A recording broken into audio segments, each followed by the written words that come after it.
So Victor, you're recording already? Yes, I'm recording. Oh. So can you upload it right after the session so I can use it tomorrow for finalizing the tutorial? Yes, but I think it's recording to the cloud. But if not, I am going to upload it today. Yeah, okay. Okay, cool. Okay, hello everybody. Let's wait a minute until everyone is settled in, and then we start right into it. So maybe let's start with a question. Who is completely new to Catalyst? I am. That's Mike Hanna. So we have Dwayne as well. Scott, Mike, hi, and so more and more joining. So hello everybody. So already 21 people. That's gonna be busy today. Dwayne, Jane, a lot of new people. Yeah. Yeah. And as Felix said in the intro, after a presentation that I'm gonna do, we split the room into half, so so we can go into more details in the Q&A and cover more questions. And yeah, let's wait a few seconds, and I think 27 people already, so that's very busy. So because some people are quite new to Catalyst, before we go into the tutorial or workshop about how to be a CA or how to be a good CA, Victor, I'm going to introduce Catalyst in general a little bit. So you get more context about what we are talking here and about where CAs are going to be active. Is that okay for everybody? Even for those who are quite familiar with Catalyst so far. So it's, I think, important to, yeah, so we all have kind of the same starting point for the workshop later. All right, Victor. Yeah, sounds good.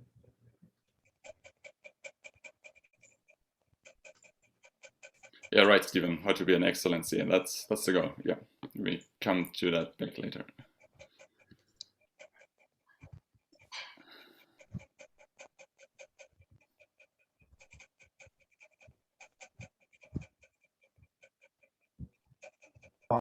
There's something in the background. You guys hear it? Yeah, I hear that as well.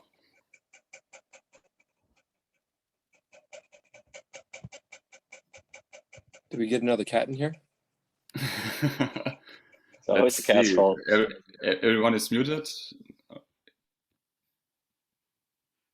Okay, now everyone is muted. Okay. All right, Victor.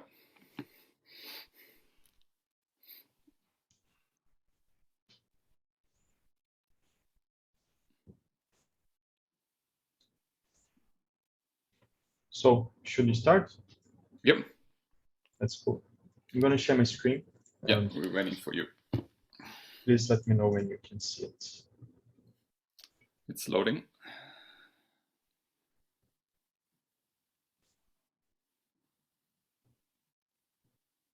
Yeah, you're live.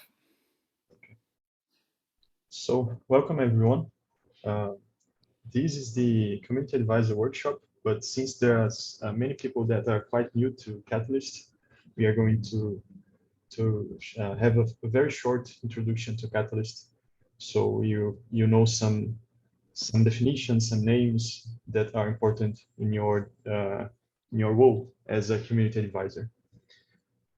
So we just a short introduction as well about the Catalyst School project.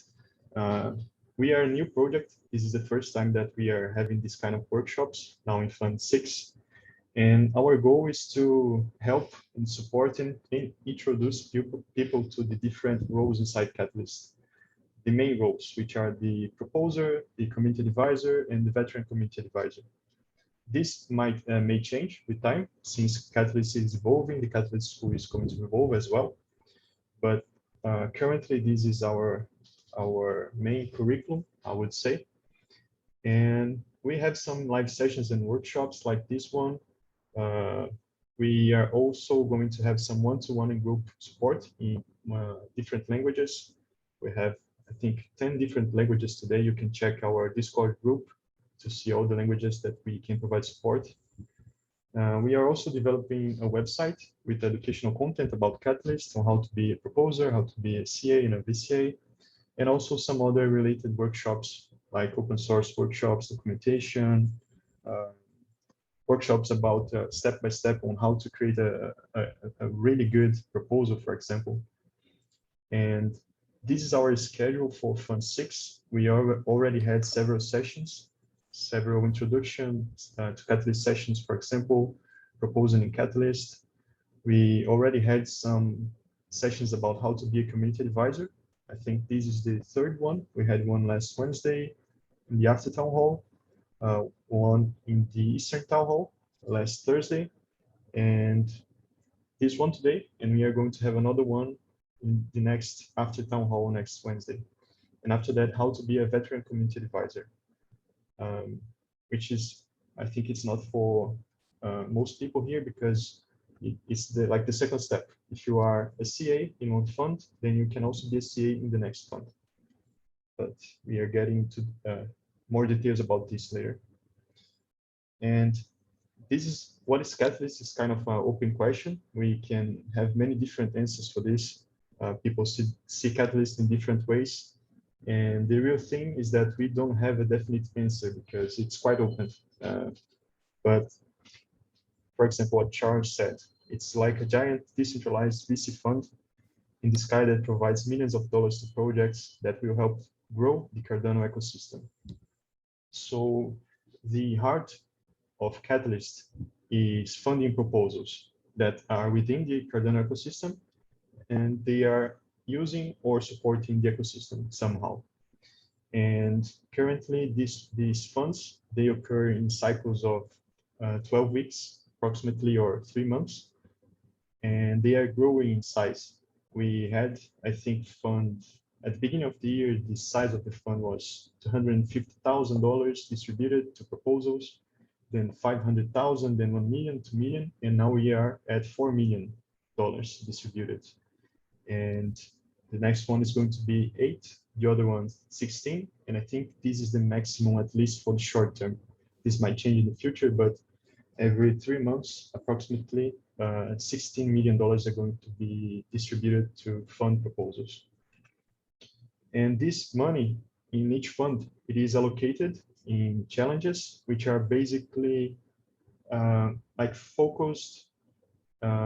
Challenges are a way to divide the fund, the total amount of the fund in smaller parts that are focused in different problems within the ecosystem. For example, there is a developer ecosystem challenge that aims to create a more positive developer experience for everyone who is joining the Cardano blockchain.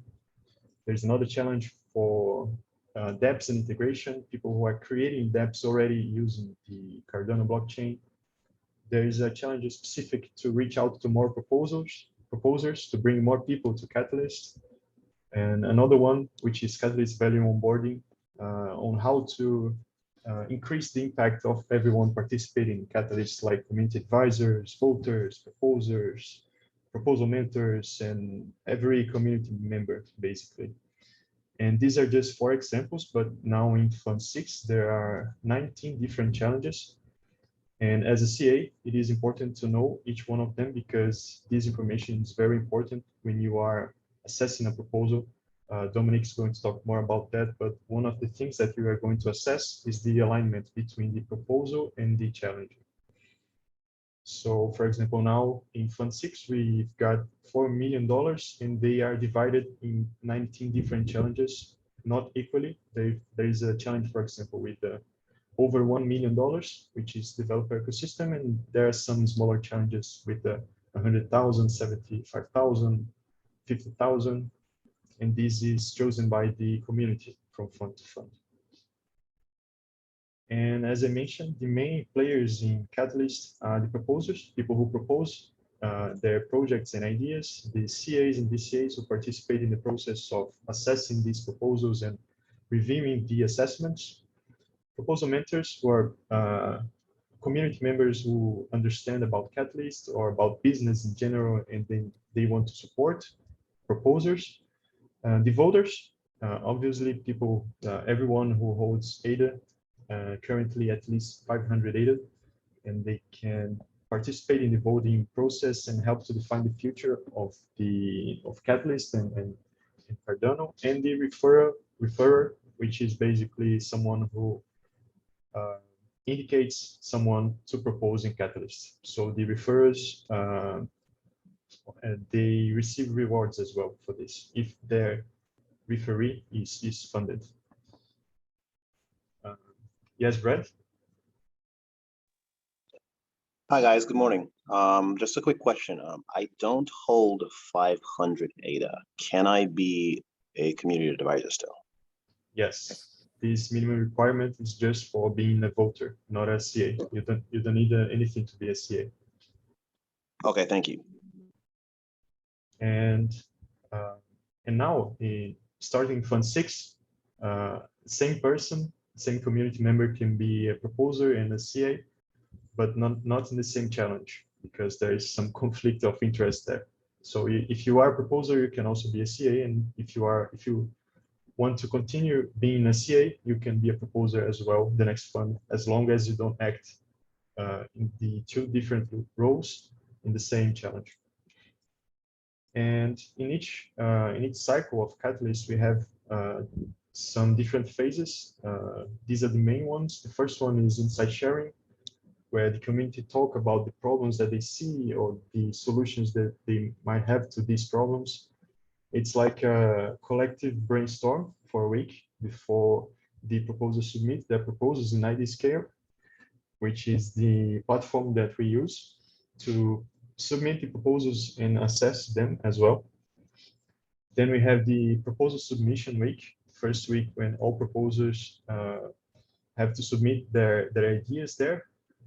The second week, which is proposal refinement, it's when the community provides feedback to all the proposers. There's a comment session there in the IDScale, which is open during the proposal refinement week, and is also open already in the proposal submission week. But then during the proposal finalizing week, this comment session is closed, and that's the time when the proposers have to finish and wrap up everything that they have regarding their proposals. Because after that, we are currently in the proposal finalizing week, which is ending next Thursday. And in the same day, on the same day, the proposals assessment week is starting. So that's when the CA's work will start. And the CAs will have 1 week to assess all proposals. And you as a CA, you can choose which proposals you want to assess. And after that, we have the review phase, which is divided into two. First one is a review by proposers. The proposers can flag assessments if they think that the assessment for some reason is offensive, or it's not fair, or it seems that the CA didn't really read the proposal, or any other reason that the proposer is not happy about an assessment. And in the next phase, the VCAs are going to review the assessments as well. They are going to prioritize those assessments which were flagged by the proposers, and they are going to check if for these ones, if the complaints that the proposers have make sense or not. They can agree or disagree with the proposers, and they will rate the assessments as excellent, good, or filtered out. So the filtered out assessments are not going to be rewarded with ADA.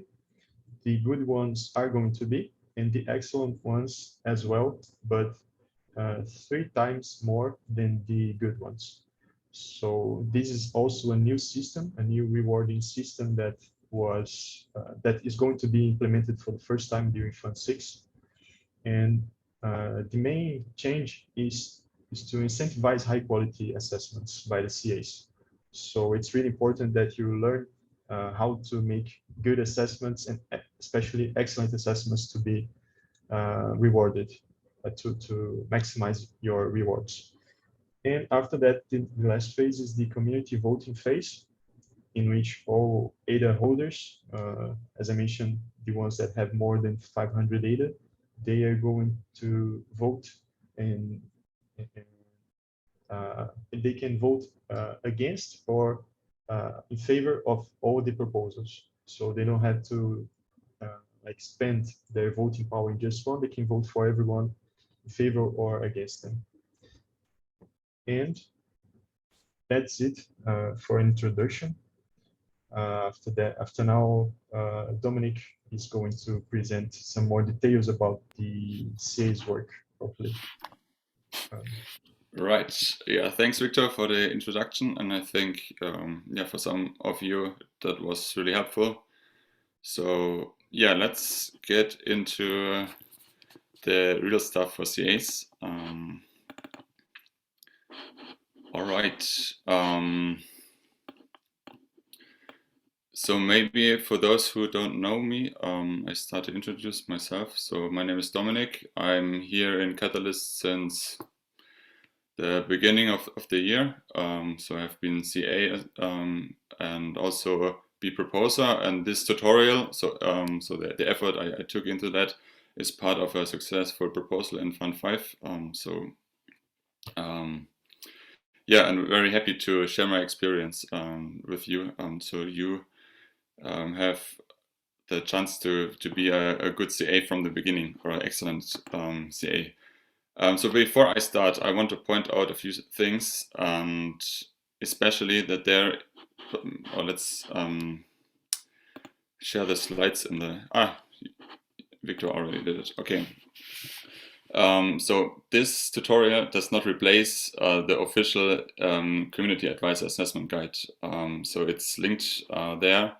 Make sure that you read it, or would be perfect if you have already read it. So that's the official guideline, and this tutorial is yeah, on top of that. And also we have a Telegram group for CAs. It's I think a good place to ask questions and while you're assessing, and so make sure you join that as well. And then also I recommend to rewatch the town hall from last Wednesday. So there was some new things introduced to the CA round this fund, also the reward system. So I'm not gonna go really into that today, because I think Victor explained it there very good. So if you have questions in that regard, we can answer that later, but I'm not gonna cover that in the tutorial itself.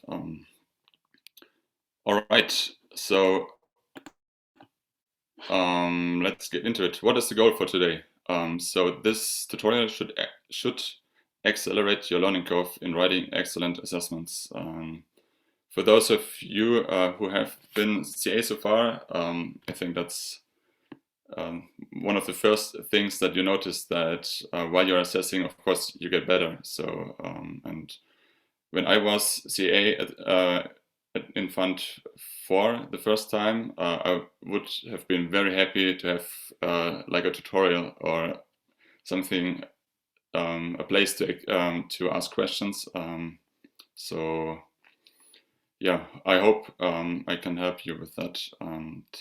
So we're gonna start with some basics. So Victor already told you some things about the role. And after that, we go or make a deeper dive into the assessment criteria, like impact, feasibility, and auditability.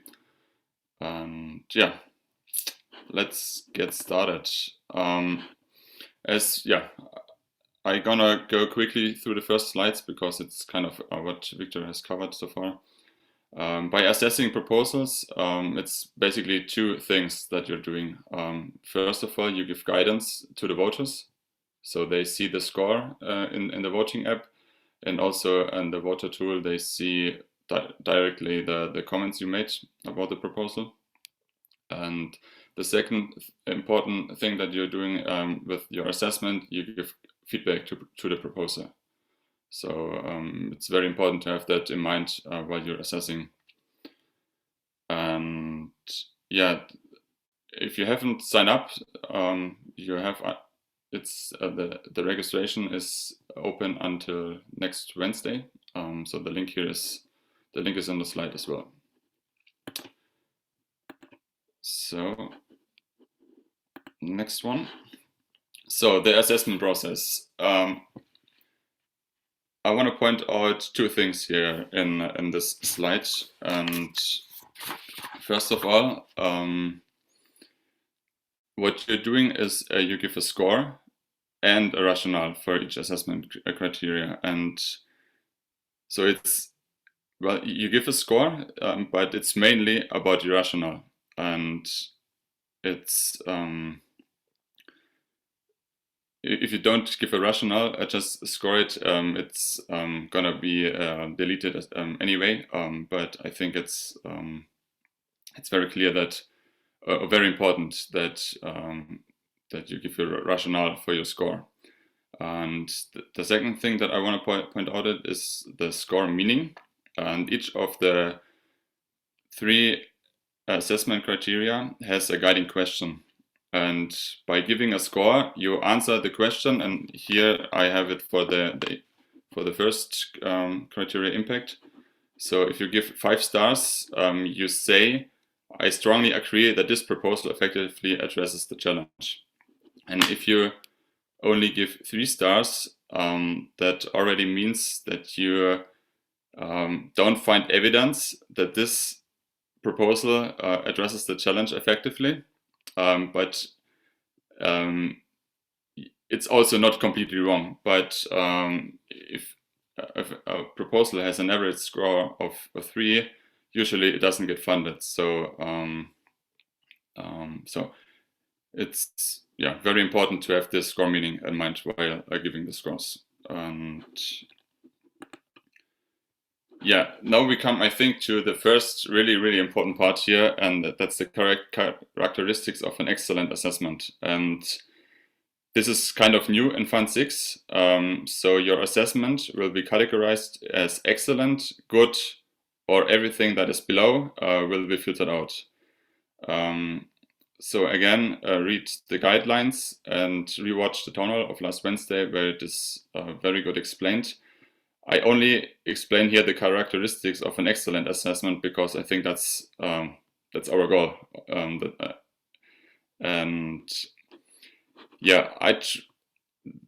Basically it's 5 aspects, and the first one, and I think it's maybe if I have to point out one, maybe it's the first one.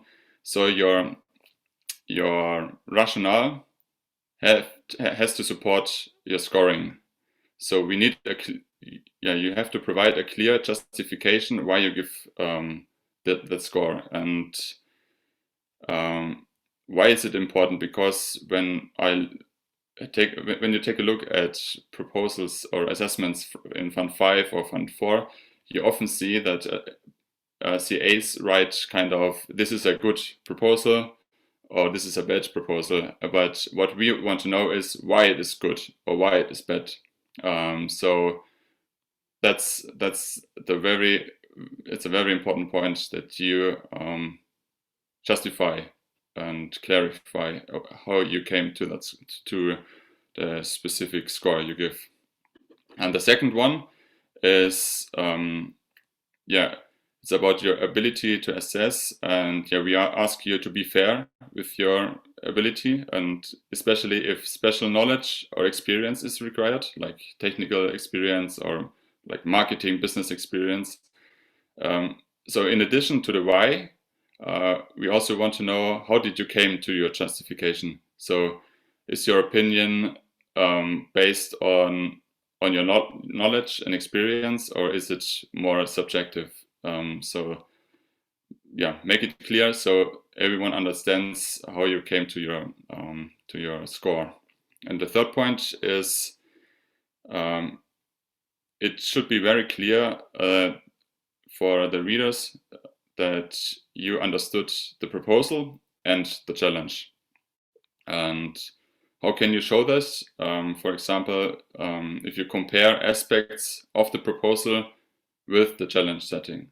So it's also very, very important to refer to that. So the voters and the proposer and the VCAs see that you are aware of the scope of the proposal and understand the challenge. The fourth point is, which makes an assessment excellent, is that you give feedback to the proposals. So you don't only write why is it good or bad, especially if there is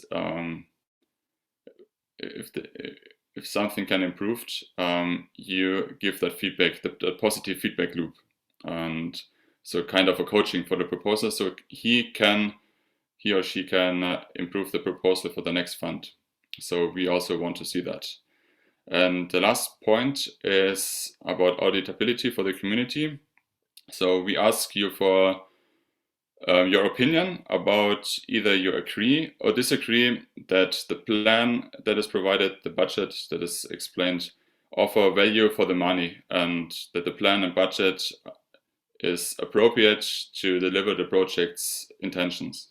So here it is about your opinion, but yeah, once again, have good arguments for your opinion and don't just write, I think it's good or I think it's bad. I pointed out again, and I will do that sometimes or more times because this is so important, and so far many assessments didn't take that into account. All right, and the next point I want to talk about is the right attitude while assessing. And what I want to point out is here that we all should be aware that in Catalyst, in Cardano, everyone is welcome, which means also every idea is welcome.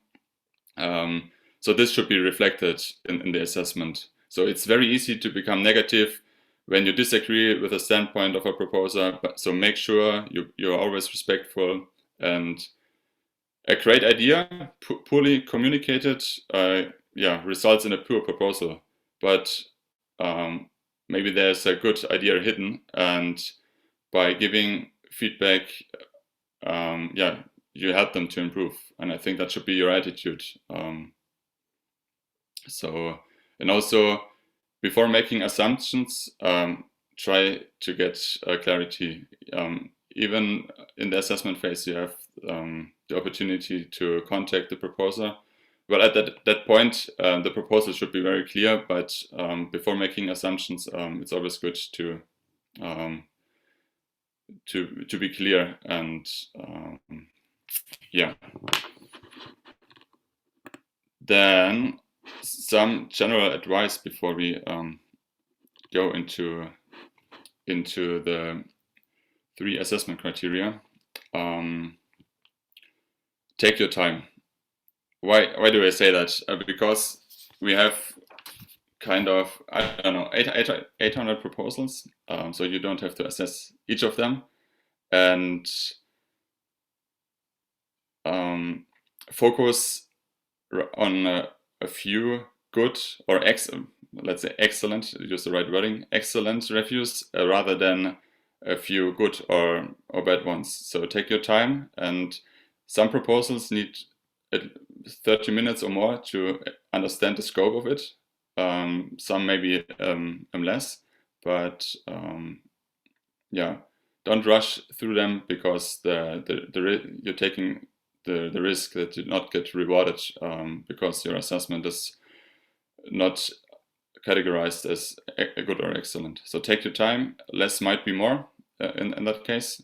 And also my advice for newcomers is start with one challenge.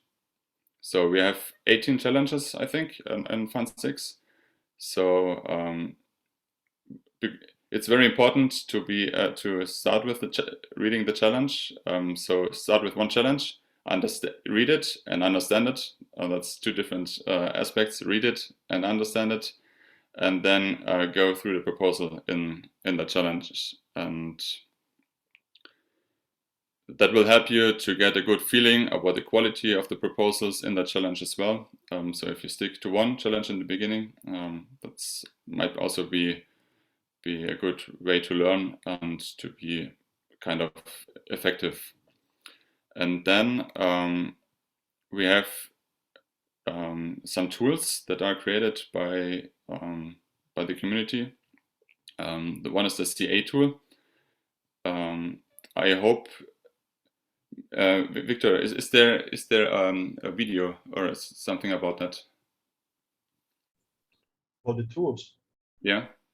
yes, I'll look for the links and share in the chat. Yeah. Okay, so I go into that in detail, but basically the CA tool helps you to identify proposals with which have just a few reviews so far, and the voter tool is very good to learn about previous funds. So what has been the assessments in Fund 5, for example. And yeah, that's kind of the general advice while assessing. And are there some questions about that? So I would jump into. Just one question: where's the CA tool? So it's the link is on the slide, and I'm not in the chat right now, but I think Victor has posted or will post Yes. the link to explanation. And Richard just posted the link here. Yeah. It's a tool for the CAs to know how many assessments each proposal already has. So you can look for assessing proposals that are not assessed yet or don't have at least 5 assessments, because after that, then the lottery system is used. So Just a note: the tool, it's not updated. The data that are presented now are from Fund 4, so it will be updated in the next days. So it's not live yet, but next week it's gonna be live with all the data from Fund 6. All right, good. Then let's go into the real stuff. And so, as I said, each challenge has a guiding question. Each of the 3 criteria has a guiding question. And for impact, it is about, does this proposal effectively addresses the challenge? And what you assess here is basically that you check if the proposal fits into the challenge. The idea behind this is that if you don't care about this, everyone can submit everything under each challenge, and this would kind of undermine the system here. And so this is an important criteria, as each challenge has its own goals. So I already said it, before assessing the proposal, make sure you read and understand the challenge. However, some challenges are defined more broadly, some are defined more specifically, so be mindful with that and make sure you are aware of that, of the challenge brief and the related matrix that are asked for before you assess the proposals. And yeah, Dimitri, please. Yes, my question is, in order to better understand the challenge, are there documentations relating to the challenge that we can look up? And is there any place where the documentation is listed as being relevant to that particular challenge? Yeah, on top, well, if you're on idea scale and click on each challenge, you have the challenge brief. So there is kind of the goals of the challenge, the metrics that are asked for, and which how success or a successful proposal would look like. So you find it on idea scale under, yeah, each challenge has its the challenge brief. Does this answer your question? Yes, thanks. Okay, fine. Okay, so yeah, how to, well, as I said, some are more broadly defined, some are more specific, and so A question that I heard very often in Fund 5 and 4 is how to deal with proposals that don't fit into the challenge. And well, a good way to think about is would a successful funding be fair to the other proposals in the same challenge that fit quite well into it? So sometimes it's not a black and white decision. So at the end, it's about the proposer to have a good explanation why his proposal fits into the challenge. And if you don't agree, you need a good rationale as well. So otherwise you risk to get flagged. Also, some proposals fall or might fall under different challenges. Yeah, look at what the proposer has explained, and if you don't agree, yeah, you need a good rationale that supports your score. And another aspect that I want to point out here is that yeah, I personally always start with the problem statement of a proposal, because here you often see right away how good a proposal is. Many proposers are not able to define a problem which they want to solve, and usually you see that through the whole proposal. So that's, for me, always a good starting point to assess this, assess the impact. And the second part of impact is about the impact on the Cardano system ecosystem. So I always have this question in mind: would this proposal be a good use of the treasury at this moment? So so this is kind of the mindset I have when I look through the proposal. And also, what I like to see is it something that we can build upon in the future? So is this kind of something that accelerates the adoption of Cardano? In what way that might be? And it's also good here to compare proposals with what has been funded in previous funds. So you kind of get the whole picture of that part. Okay,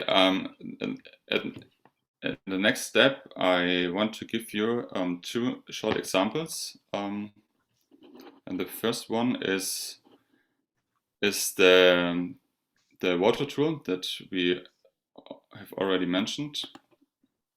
So let's go into that. So this is the water tool, and this is based on a proposal. And when you read the problem statement of that proposal, it becomes very clear already what to expect from that proposal. So community advisors spend countless hours shuffling around idea scale and spreadsheets to fulfill their role. So time to automate some.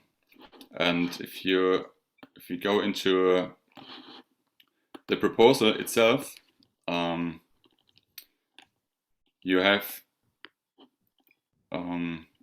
a very you find an extended problem statement, you find an extended solution statement, and it becomes very obvious why this is not only has a huge impact on our ecosystem, also that it fits perfectly into the challenge. And if you go back and see the reviews here, so let's maybe look at this one. So the problem and solution statement is clear and reasonable. The proposal is fully aligned with the challenge and has great potential to improve the decision-making process of CAs and VCAs. The team is already developing the project, and the expectation is for a quick implementation, which increases the potential for positive impact on Catalyst. So this would be an assessment that I think is an excellent one. So we will see some bad ones later as well, but this is how a good or excellent assessment can look like for an excellent proposal. And when we go to the next one, the ADA Makerspace Accelerator, and this is, I think it's a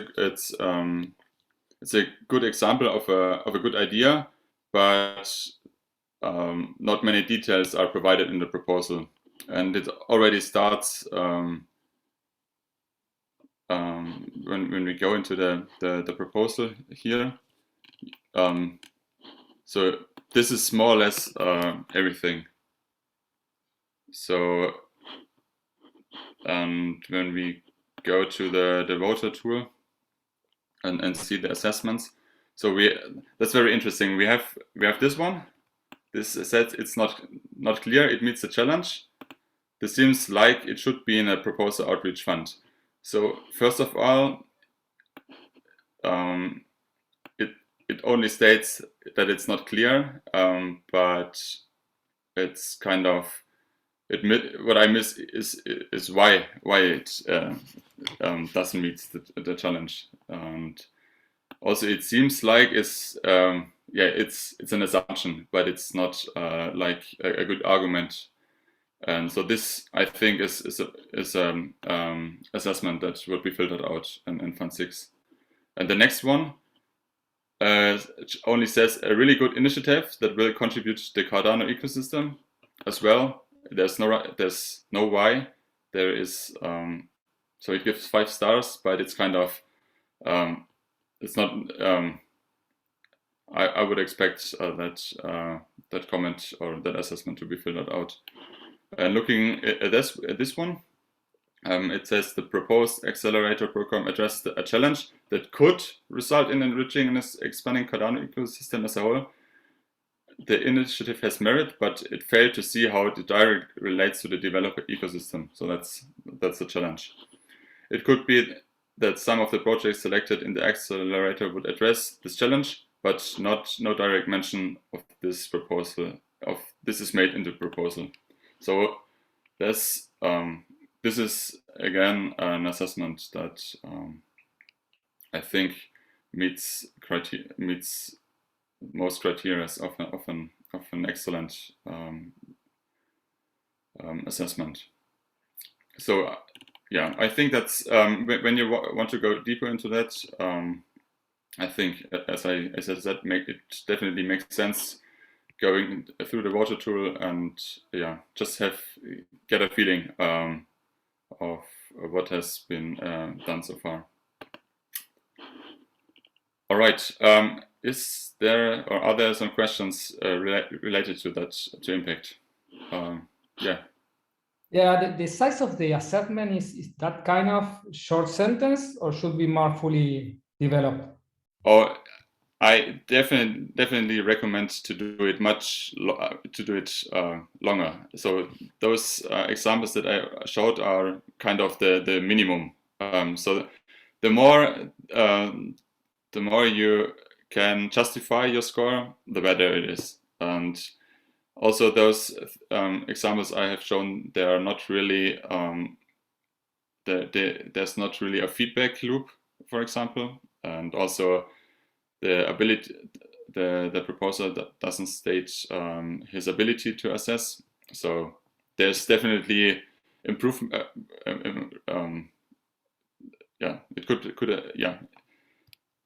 this is kind of the minimum, and the more you have to say, the better it is. Please. I don't see the names right now, but Laman Petkov. Yeah. Go ahead, please. You're muted.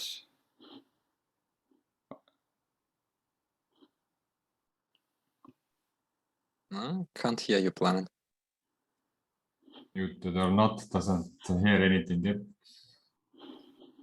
I think a second before we could hear you, but then not anymore. Oh, sorry, now can you hear Yes. me? Yes.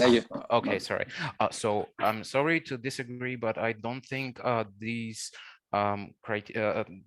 comments met the criteria, because as you already mentioned, there were missing feedback loops. They were missing most of them were mentioning impact, but nothing else. So I didn't see anything regarding if the cost for value is legitimate. So they require some money, but is it legitimate? So nowhere in these comments was this mentioned. So I struggle to see how are these excellent comments when they don't meet the three main criteria, but just one, the impact. Well, it's important to say that this here we're just talking about impact. So there's feasibility and auditability as well. So we come to that later. Yeah. Oh, so you meant that only for impact? This is an excellent comment. Okay, I see. Yeah. Sorry. Thank you. Steve, you raised your hand, but lowered it again. So maybe I think we wanted to answer on it, but you did already. And okay. Adam Miller has his hand already also. Thank you. Hey guys.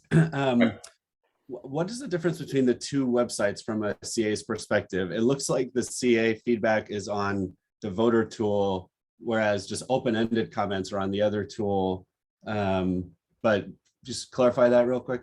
Yeah, so this one, this is IdeaScale. So this is our main platform or the official platform. And here is the proposal, and here you're also gonna do the assessment. And the water tool is a community-made tool that just helps to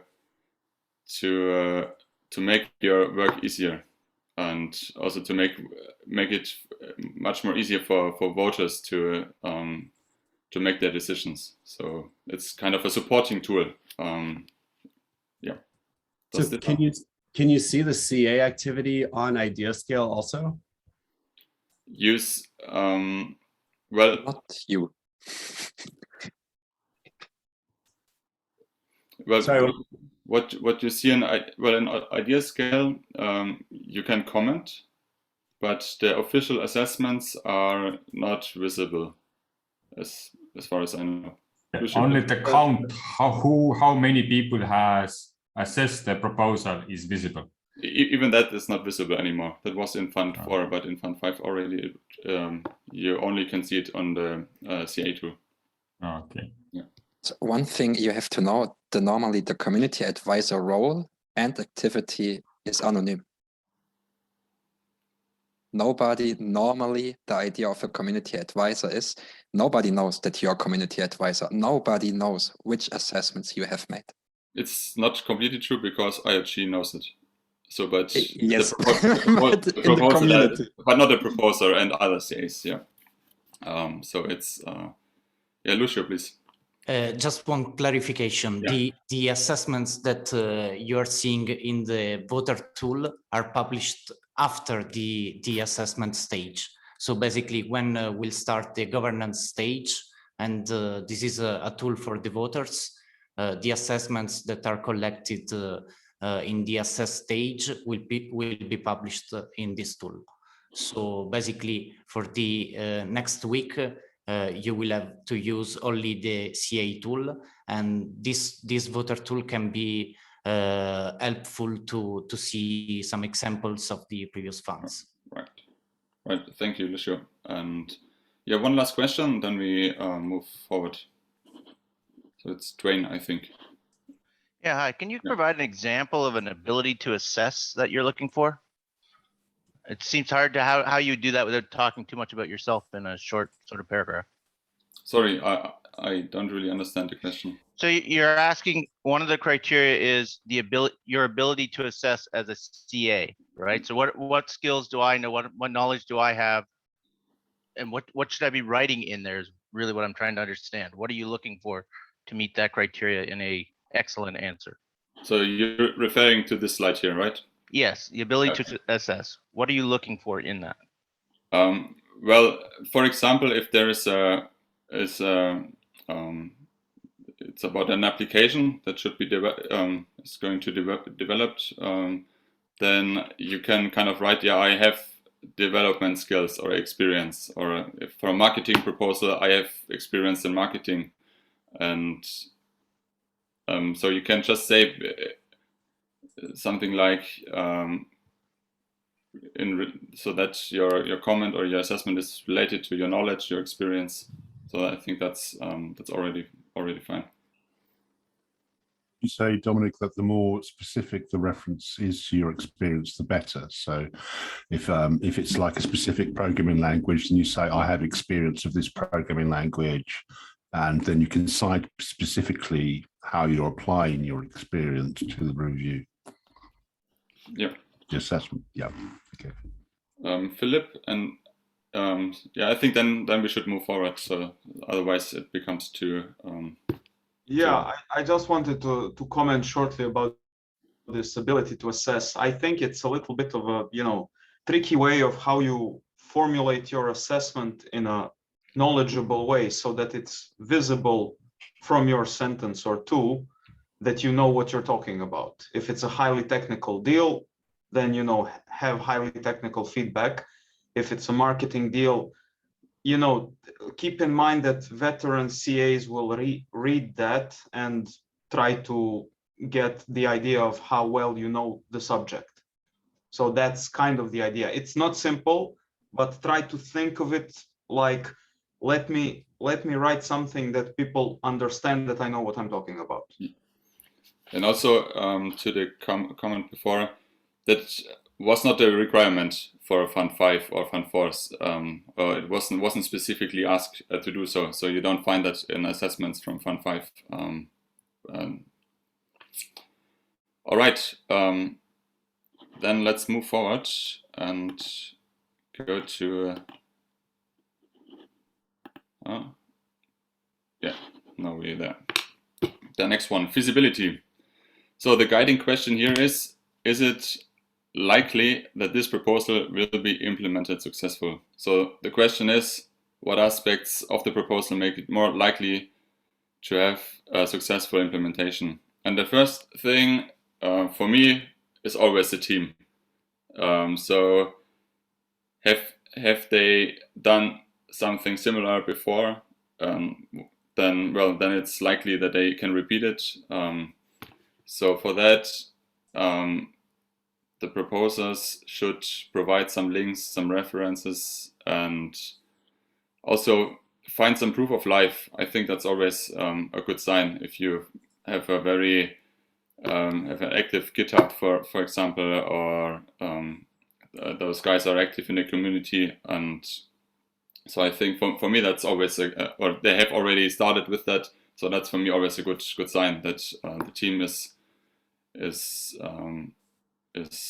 really committed and really capable of what they're planning to do. And the second thing is about the plan. And yeah, what I want to point out here is that there's a difference between a plan and idea. And I see many proposals that have presented only an idea, but miss to provide a really workable plan on how to implement it, so step by step. So that's, I think, very important to read it that way, that you want to. So I always want to know what is the next step, and if I don't get a understanding of that, I think something is missing. So I want to know what I can expect in one month or in 3 months. So there should be something like, especially if it's something that is developed. So I want to see what I can expect. And the third part that is part of feasibility is the budget. So this part can sometimes be a little tricky. So the first part is easy.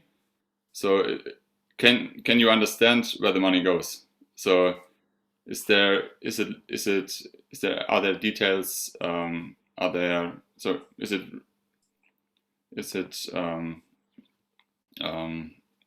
you find a table where each part is listed? And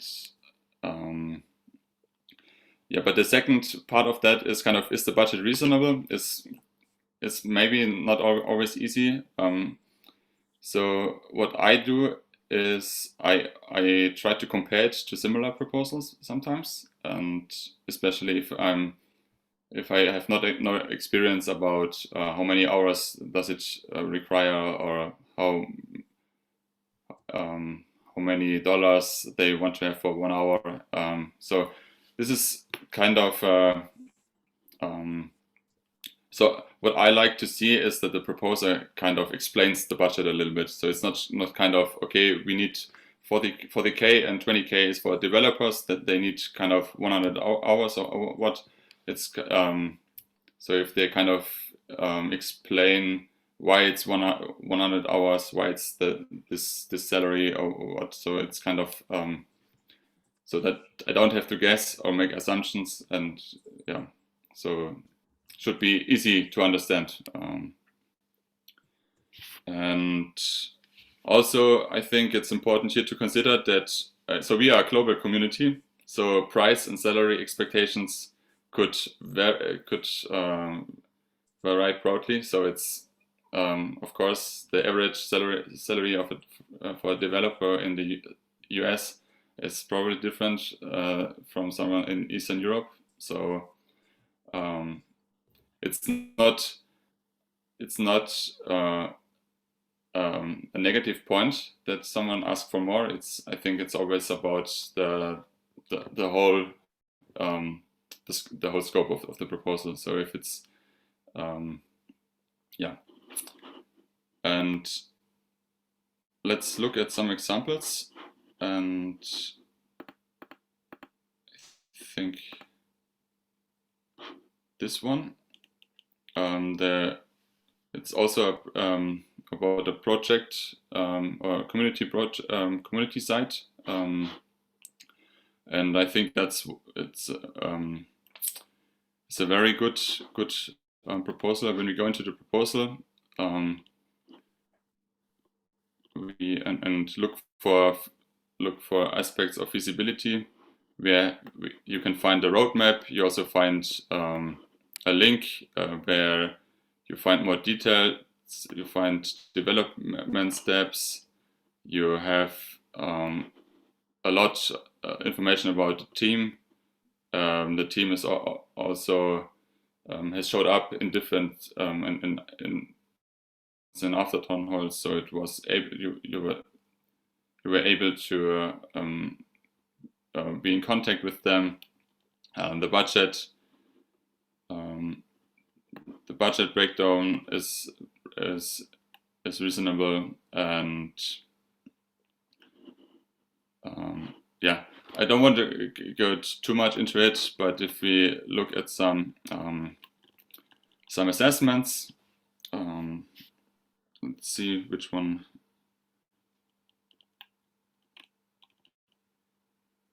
Which one I wanted to show.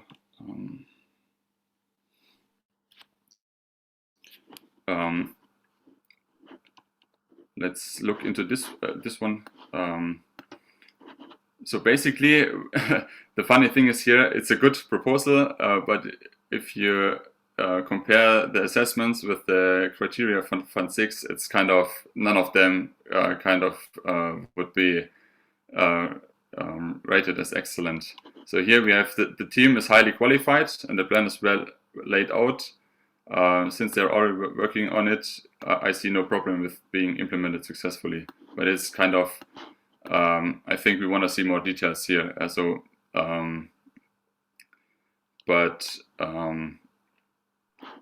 have a second one, and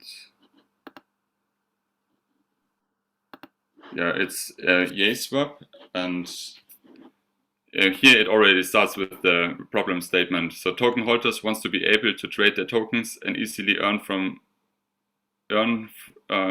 like they would in a high yield saving account.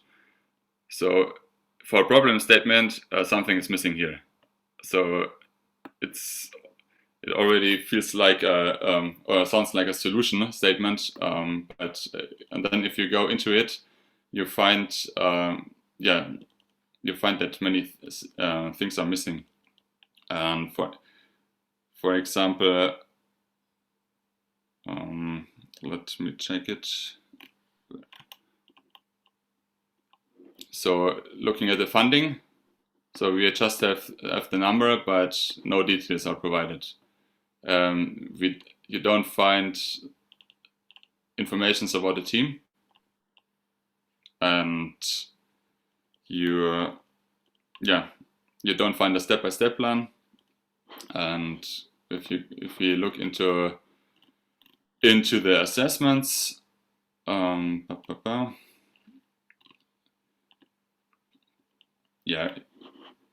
then you see it here, something like the proposal asks for 65K for promotion and listing, but doesn't mention how the success would be measured. No basis to assess the team's qualifications. The team chose to remain anonymous and does not mention any references. Given that the overall project is quite ambitious, I have low confidence in their ability to execute. So this is maybe a good one, giving a more positive feedback loop, and also clarify your ability to assess. Then it could be an excellent one. But again, the more you can underline your arguments, the better it is. Brad, please.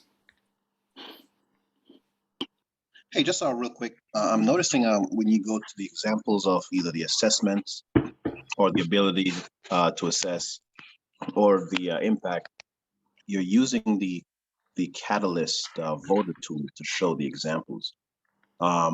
So when we're doing the assessments as the CAs, we're using the other tool. We're using the voter tool. I'm sorry, we're using the CA tool to do it, but we're putting our assessment. Each of these categories are being placed in one complete document, correct?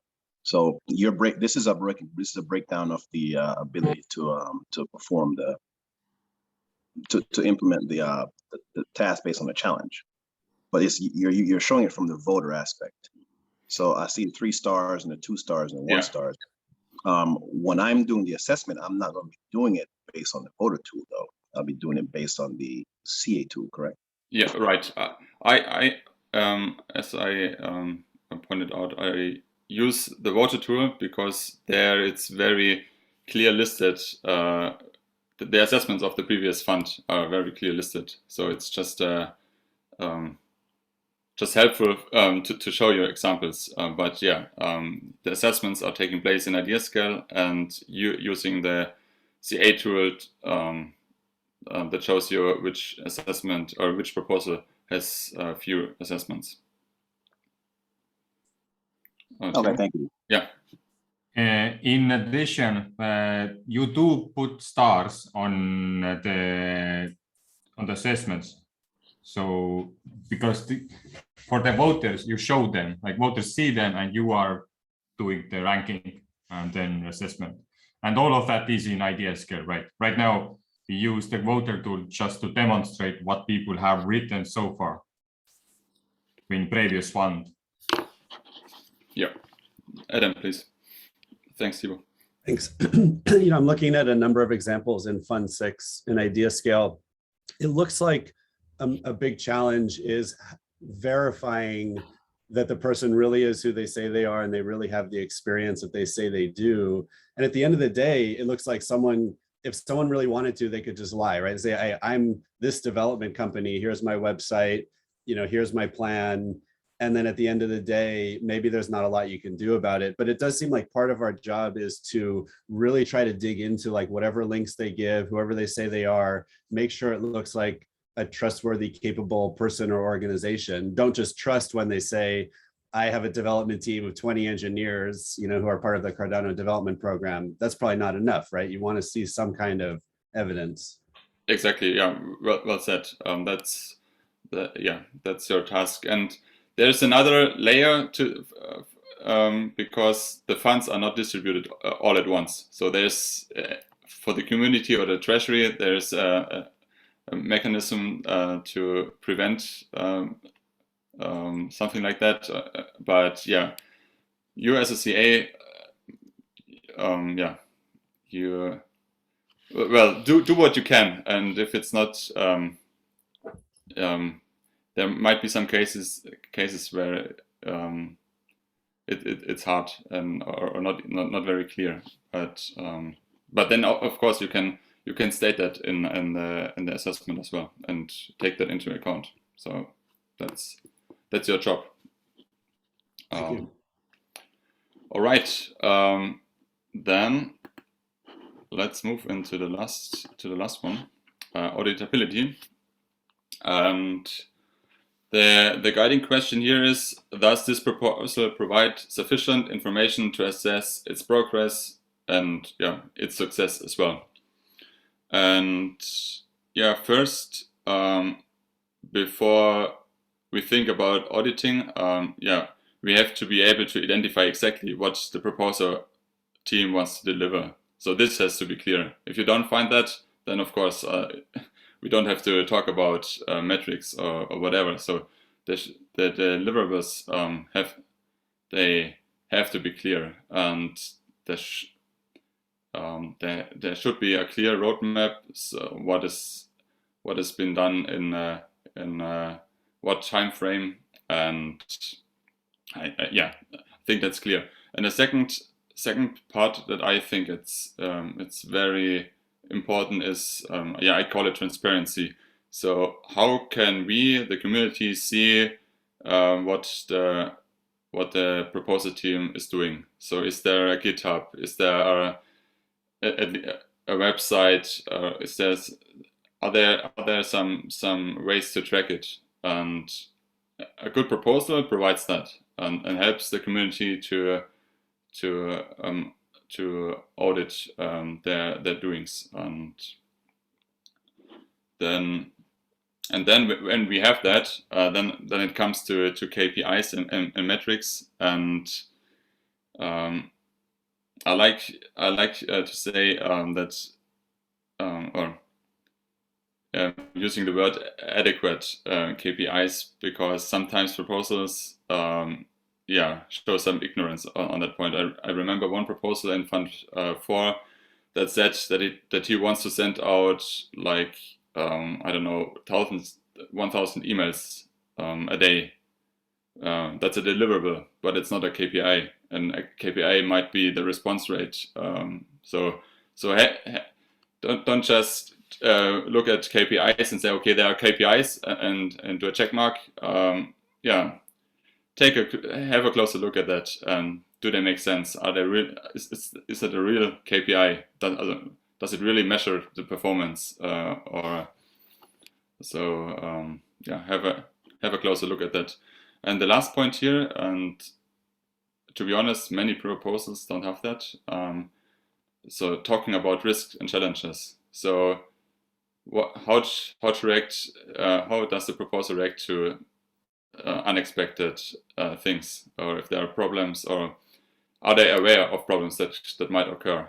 And I like to see proposals that are that talk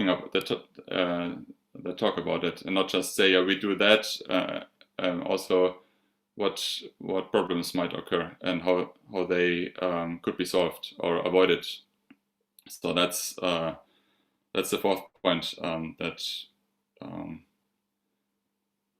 goes into that aspect.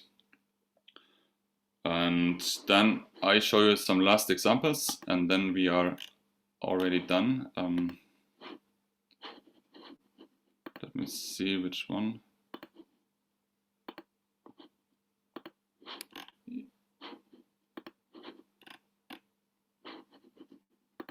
Sorry, give me a second.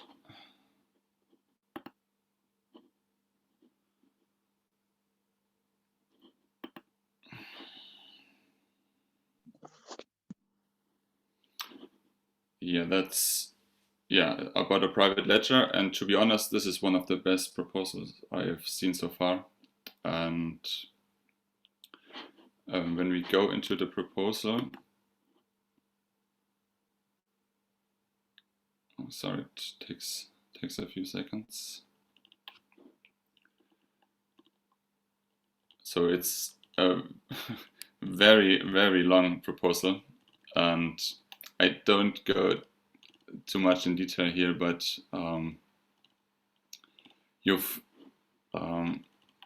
they have so many things taken into account, how they define the success, and how they react to different circumstances, and how they go into the market. And I think that's really well thought through. And if we go into the assessments, well, the first thing that you see here is only 3 assessments, so that's of course very low. And hopefully in the future we're gonna see, well, for Fund 6 it's at least 5 assessments that we want to see, but hopefully we come to a point that we have like 10 or more assessments per proposal, so it's kind of yeah, much fairer process. And I just read this one below. There's a lot of information about what will be done, how it will be done, how much each step will cost, and when it will be done. Everything is well detailed, from the actions to the parts that make up the project and audience to be reached. I believe that the proposal is very complete in relation to its applicability, well-directed information, and we can have a complete domain of how everything will happen. So this is kind of an assessment for a very good proposal. And I have also an example for a not so good one. I think this was this one. Yeah. Race web. So again, it already starts with the problem statement. Cardano ecosystem needs more competitive AMM exchange tools. So it's, you don't see which problem I don't want to solve. Even though it sounds like a good idea, when you reach the solution statement, adoption of the Uniswap smart contracts, which is distributed under the GNU license for the Bluetooth platform. So looks like a good idea, but if we go into it, there's just a few informations. So just short statements, and not really that there's a definition of success, but not really. There's no information how you can assess it, and the budget breakdown is not really clear. The public launch date is very vague, and there's no plan how they're gonna execute it. And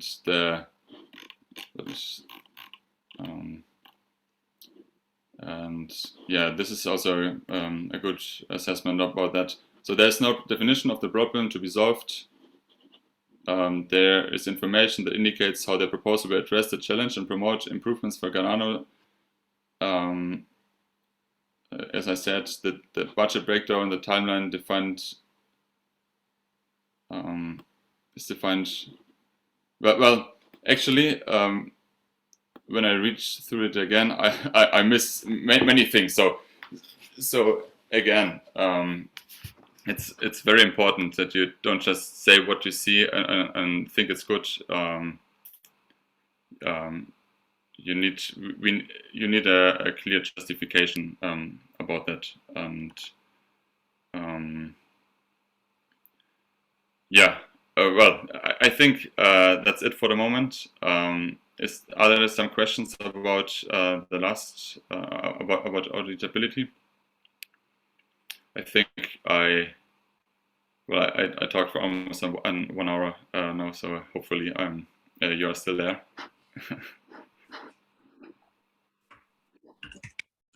Question, this is Brad again. Any plans to do like a live demo, like actually log into Fund 6 and go through a proposal so we can actually see it in action. Have a couple of VCAs actually go in and do it, kind of like all over the shoulder look. We could do it right now. Well, maybe we can use the next swamp session to do that. I don't know. I haven't thought about that. There were some ideas for VCAs doing that in kind of teams, but yeah, maybe that makes sense to have next week when assessment stage is open. So we kind of make some practical examples for those who wish to see that. I have another question as well. Because I'm seeing that there is a pattern here, like there is a standard that we are trying to match, and we're trying to match that standard by having certain criteria that we should follow. So instead of battling, I mean, this is one way of battling the problem of we need to audit and check out some proposals, but another way would be to have a criteria on the other side as well. I mean, to have criteria in order for someone to make a proposal. I mean, to have a template or something, or an like a quick guide, like here is a good proposal, here is why it's a good proposal, so do something like this, or else you're not going to have a good proposal, and then you're not going to be shortlisted or whatnot. So actually there is a guide for proposals, and that's but of course providing a kind of a session like we do it. Well, Thibaut is actually doing that. Thibaut has his mini proposal workshops kind of twice every week. So maybe that's for new proposers a good way to start. So I can recommend that definitely. So it's. I kind of recommend also that the CAs maybe attend that, right? So I know what the baseline is. So my assessment can meet the proposal baseline, so I can give good feedback in all the different areas. So just a personal, it probably doesn't need to be said here. I probably need, I'd like to know what the standard is for a proposal, so I can give a good assessment based on that standard. Yeah. Actually, for me, it was very helpful to be CA at first place, and then in the next one have a proposal. So because after reading through many proposals, I was very much aware of how a good proposal looks like, and that really helps me to create a successful proposal at the end. And yeah, seeing every side of the process is, of course, helps and makes it just make it's definitely to recommend here. And is it okay? Is it okay if we focus on one challenge? For example, I care much more about the development ecosystem more than anything else. So is it okay if I focus just on that? Absolutely. I said it in the beginning. I recommend it for newcomers. Stick to one challenge, so you don't have to reach several challenge settings. And then go through the proposal. Maybe before you start assessing the first one, go through the proposals in the challenge and just get a feeling what is in there, and what is maybe a good one, what is a bad one, and so you have kind of a you can relate the proposals to it and compare the proposals to each other. So yeah, definitely makes sense to start with one challenge, and you don't have to assess each proposal there. It's just as I said in the beginning, less might be more, especially in the beginning. And yeah, Felix, I think you wanted to mention something. Yeah, just about because I think there's really a huge value in doing some live assessments together. I would recommend to not record those sessions and publish them, to not offend proposers. Yeah. Also to take the CAs anonym. But I think there would be a huge value of it, and maybe next Saturday, so the CA phase is open already, the proposals can be assessed, and just to run through some build several breakout rooms, let's say 10 people per breakout room, that we can make sure also they can have a conversation. We have some experienced CAs or VCAs in each room and new CAs, and running this through, let's say, a 1 hour session, something like this, and directly run in live through the CA assessment process. Well, then let's make it.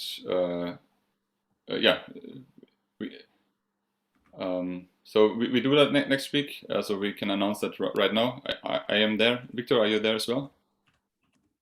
I think so. Yeah. Yeah. Philip. Thibaut.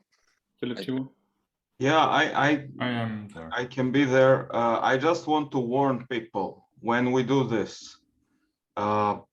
We can do it maybe for one proposal or one thing, right? And if there's like 10 CAs in the room, don't, it's necessary for people to think with their own head, especially if we do the text and the star rating. If you just copy it, a VCA is going to flag that and you're all going to get discarded. Yeah, I think ideally we should use a proposal from a previous fund, Fund 4, Fund 5, not Fund 6. It's also a good option, and maybe we limit the rooms to like 5 or 6 people. So when we have kind of 4 or 5 VCAs there next week, we can have as much rooms as necessary, so we can really get into conversations and discussions about that. So those who are new and just want to see how experienced CAs are doing the assessments.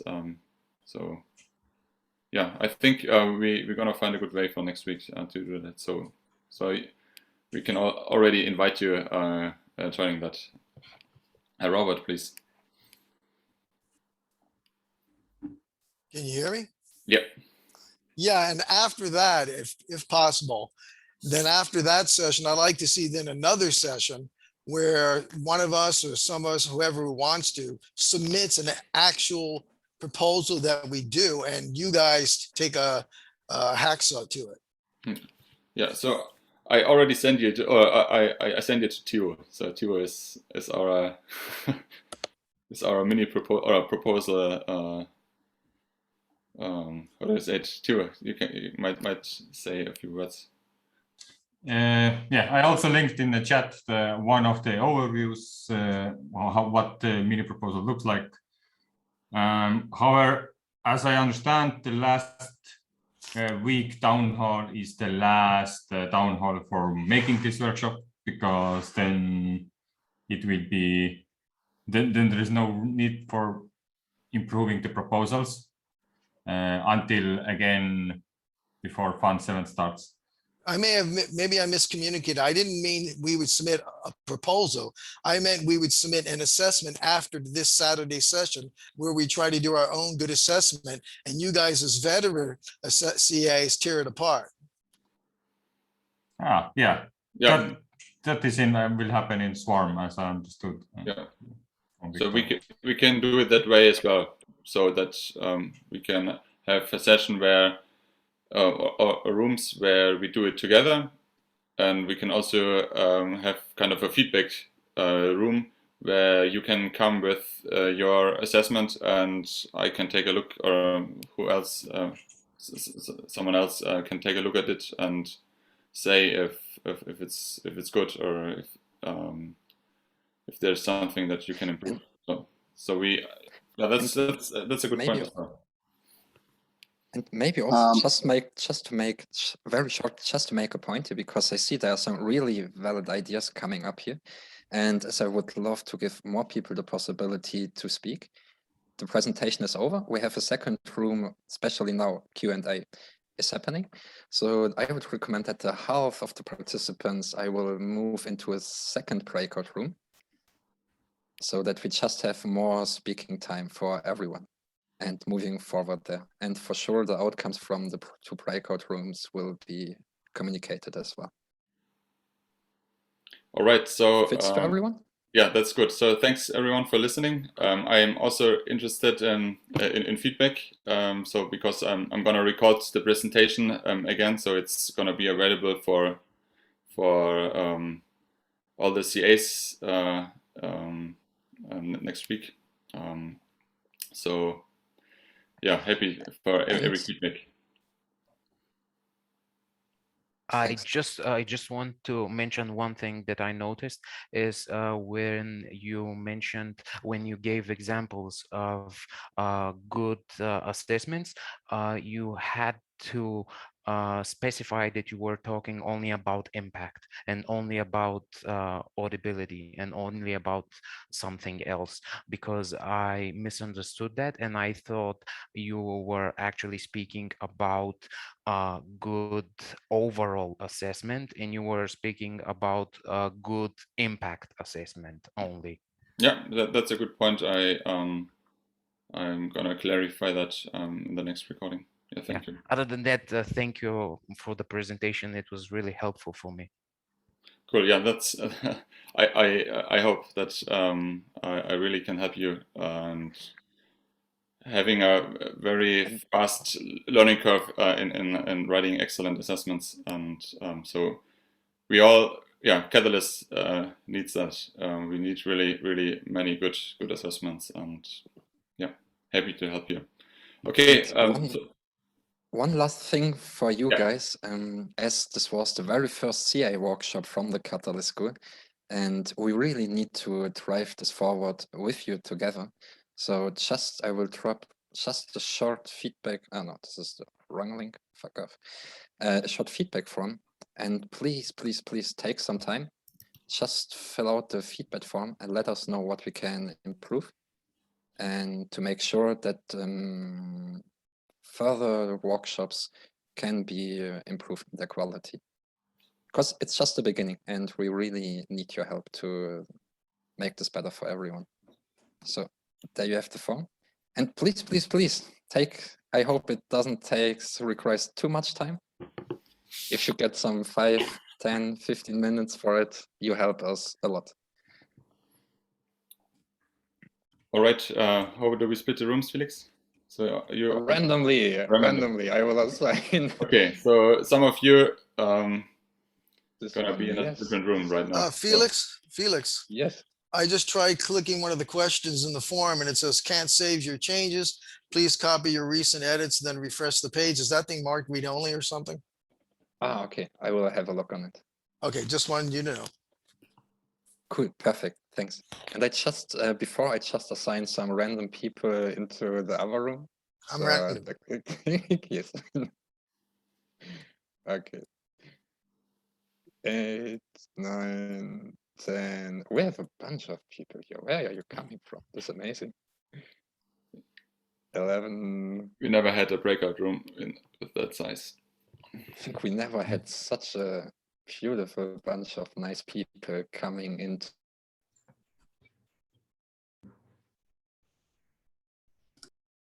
Hey guys. Hey. Ready for questions? Free talk time. Yeah.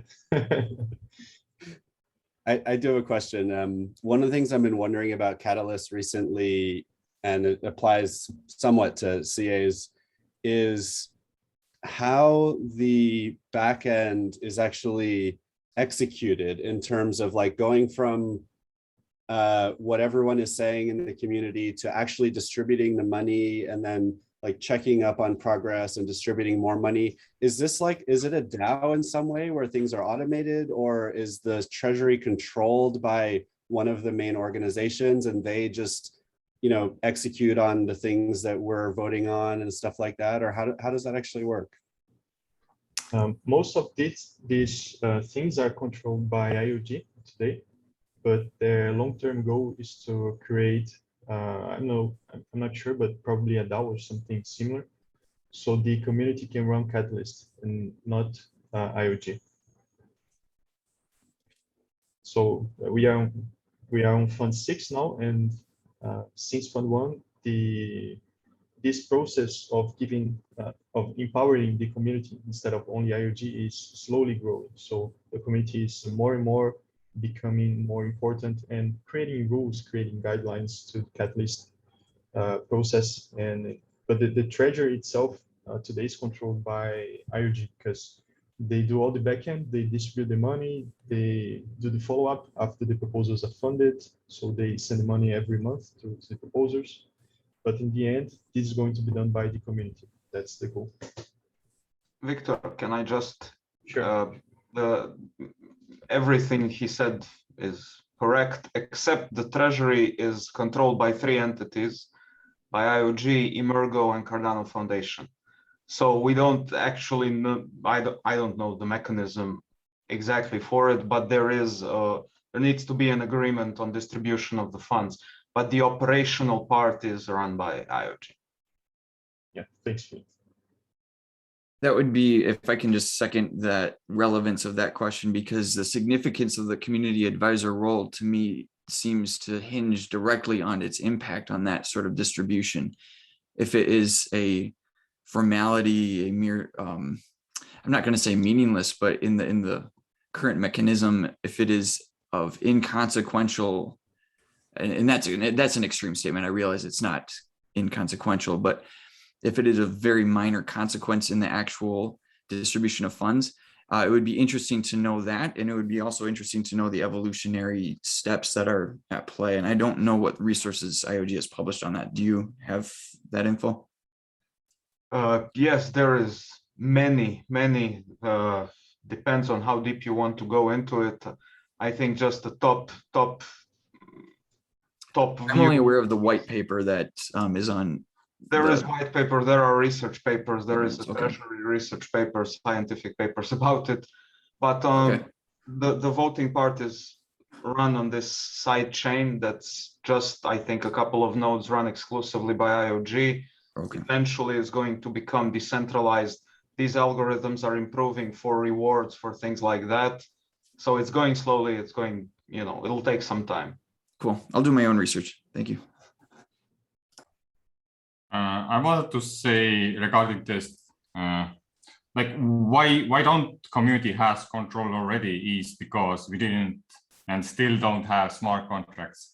And the Catalyst team itself, it actually has been for quite a while been a very small team. Right now, this group is like 4 or 5 times bigger than Catalyst team itself. And they are hiring, and their Voltaire team is supposed to be like almost 100 people, and Catalyst team like 20 or vice versa. So when this times comes, so when we look at the actual business, how they run, it usually takes 6 months. And at that point, we will have automation and they still control it. But slowly with this like place, this funding mechanism, what we are supposed to also do is make proposals and request access. And then when we vote on each other, and okay, we should have this kind of access. And this way, I think we're gonna slowly chip away from control to community. One more thing, IOG does look us like what do we do, how we vote, how we assess. So the data is there and will be watched. And one day NFTs and access and will be given based on how we participate. Thank you. Brett? Oh, yeah. So just maybe a quick observation here. This seems like it would be a pretty extensive smart contract build. Like, how would you get quality from a governance perspective in a community setting when you have thousands of people that is able to provide input into a proposal? It would seem like it would be difficult to pinpoint actual quality. Voters vote on a product that's already kind of funneled into a QA process, so that automatically implies smaller groups of people. That's basically centralization.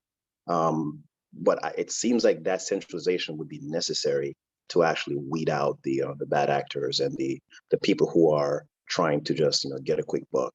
like how would you, I don't, it seems unfeasible to, maybe it's just me, to build in quality, with the community.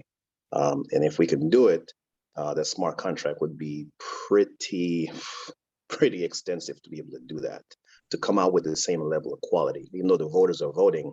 Again, they're voting on a specific criteria that we've already kind of vetted at this process. Yeah, it's extremely complicated question, and as far as I know, no one actually solved that. That's one of the humanity's big challenges. So yeah, I mean, maybe someone knows. If someone can say, great, but yes, one thing that we can say is that when this happens, the process of assessing proposals is not going to be as it is today. It's going to be much different.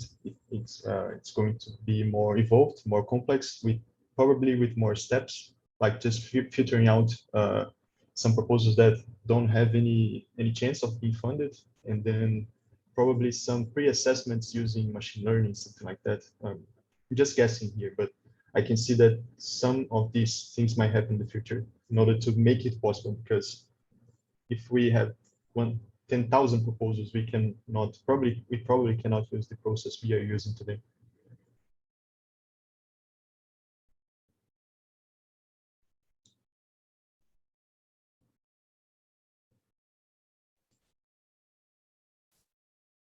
Any other questions, guys? Yeah, I have another question. I proposed the idea of doing like a look over the shoulder assessment, and it was agreed on it. Next week we'll possibly do that. I guess it would have to be a proposal that's not up for a reward incentive, right? It's got to be, so if you're going to walk us through a proposal, then people won't actually get paid for that proposal, because the assessment, we won't get rewarded for the assessment, so it has to be an assessment that doesn't have a reward incentive attached to it. So it's got to be one like Fund 5's assessment or something like that, because it would make sense to walk me through a Fund 6 assessment and then pay me for an excellent assessment when all the VCs help me with it.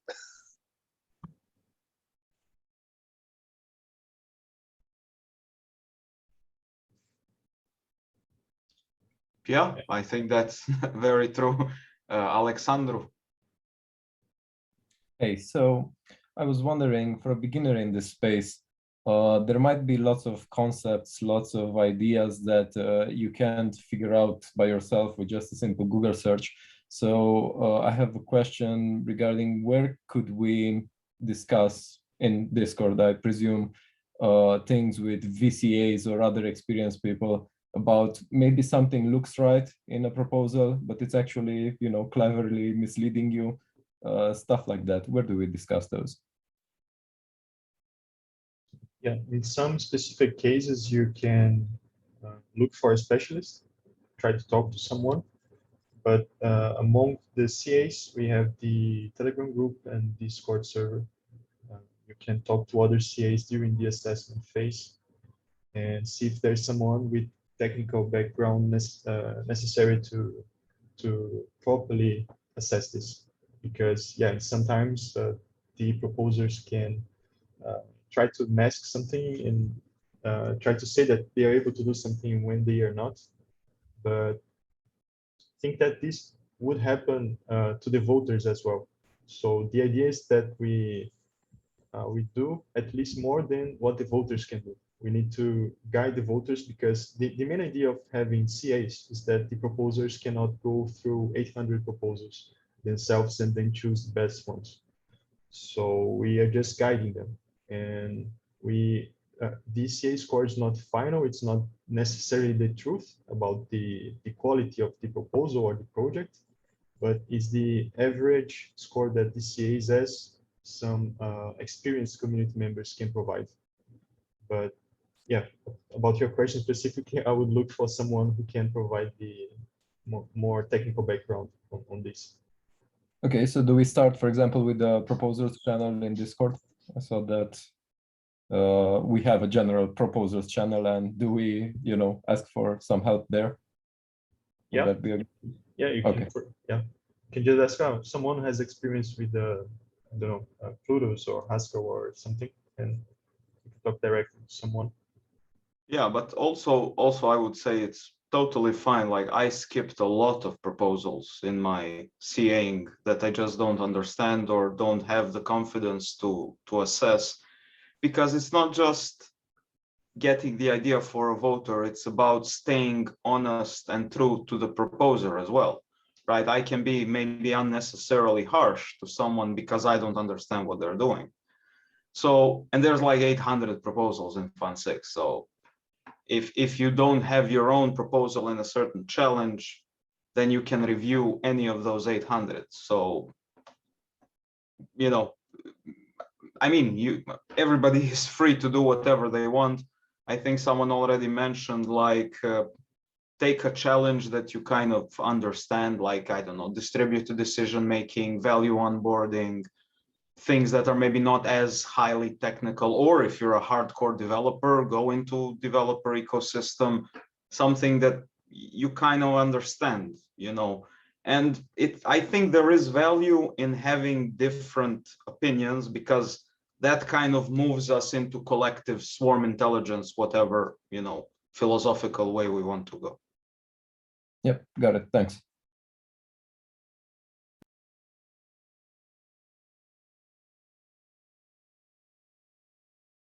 Brad? Yeah, I was basically thinking if I'm doing an assessment, if the assessment is good enough, it should be clear what they're trying to do, especially if they have the KPIs, if the metrics are there.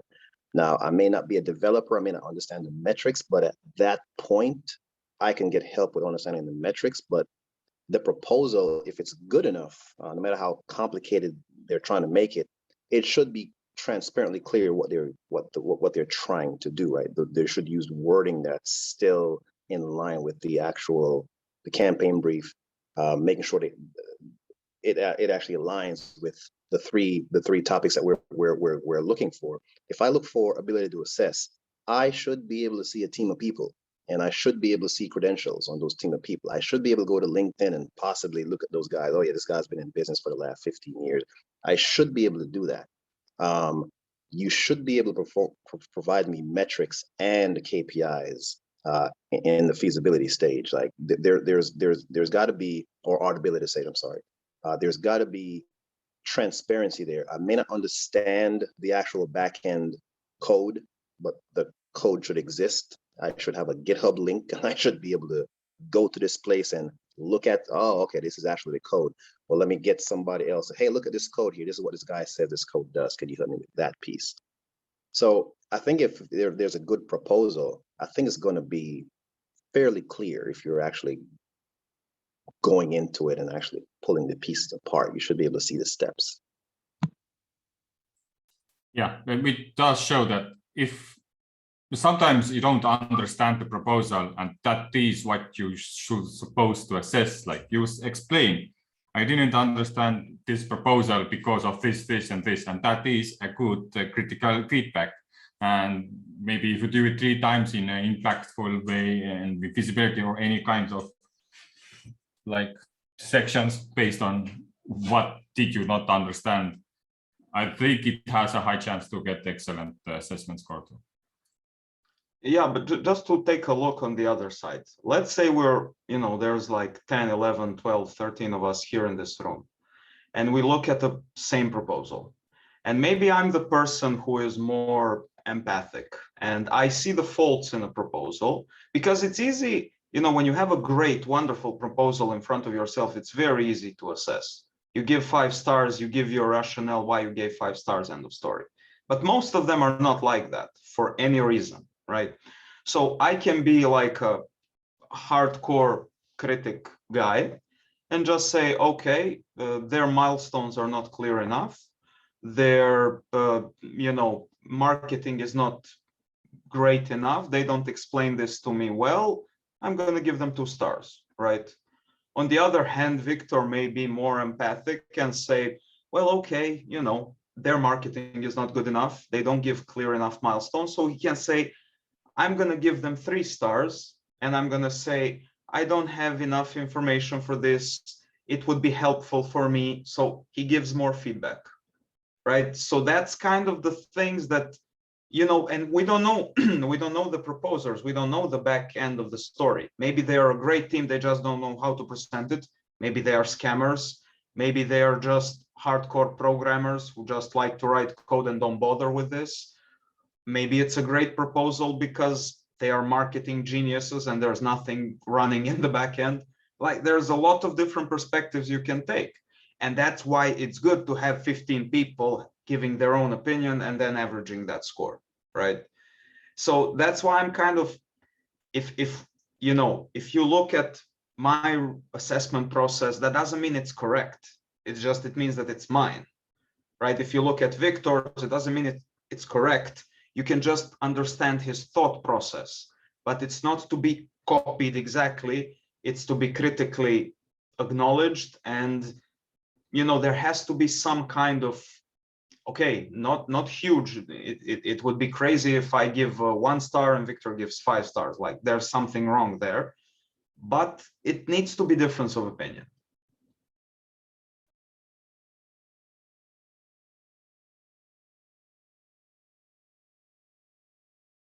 Yeah, Brad.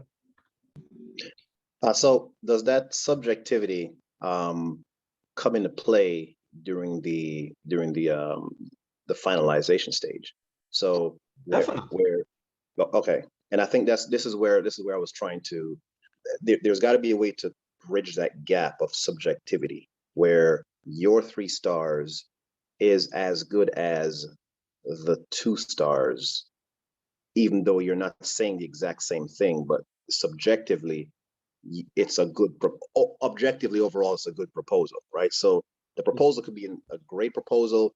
Objectively, it meets all the wickets, or you judge it a little more harshly than I do, but it still gets to the Cardano finalization stage.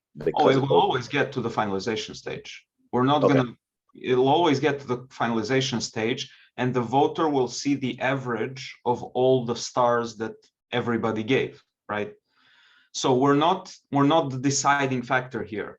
The reality of the situation is that the voter opens their app and the proposals are sorted by stars, right? So in reality, a lot of voters vote according to stars. So there is a significance to what we do, a big significance. There are people behind these projects, they need money, you know, it's significant, but it's by no means definite or a decision. Like, we're not making decision who gets funded or not. It just, we want to put thought into the process because it has, you know, weight behind it.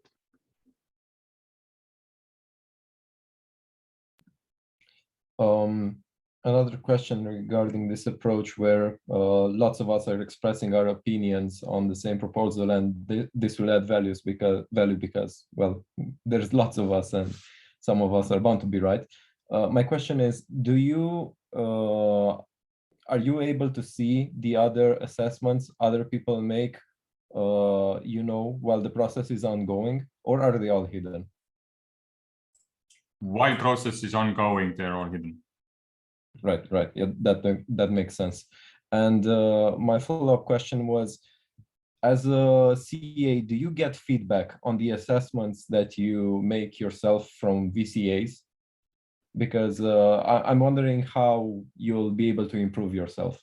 If you get something clearly wrong, I'd like to know that.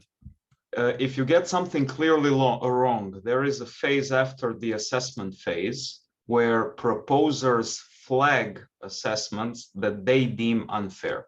So let's say I have a proposal and everybody here writes an assessment. And I don't know, 10 people give me 4 stars and 2 people give me 2 stars and 1 star.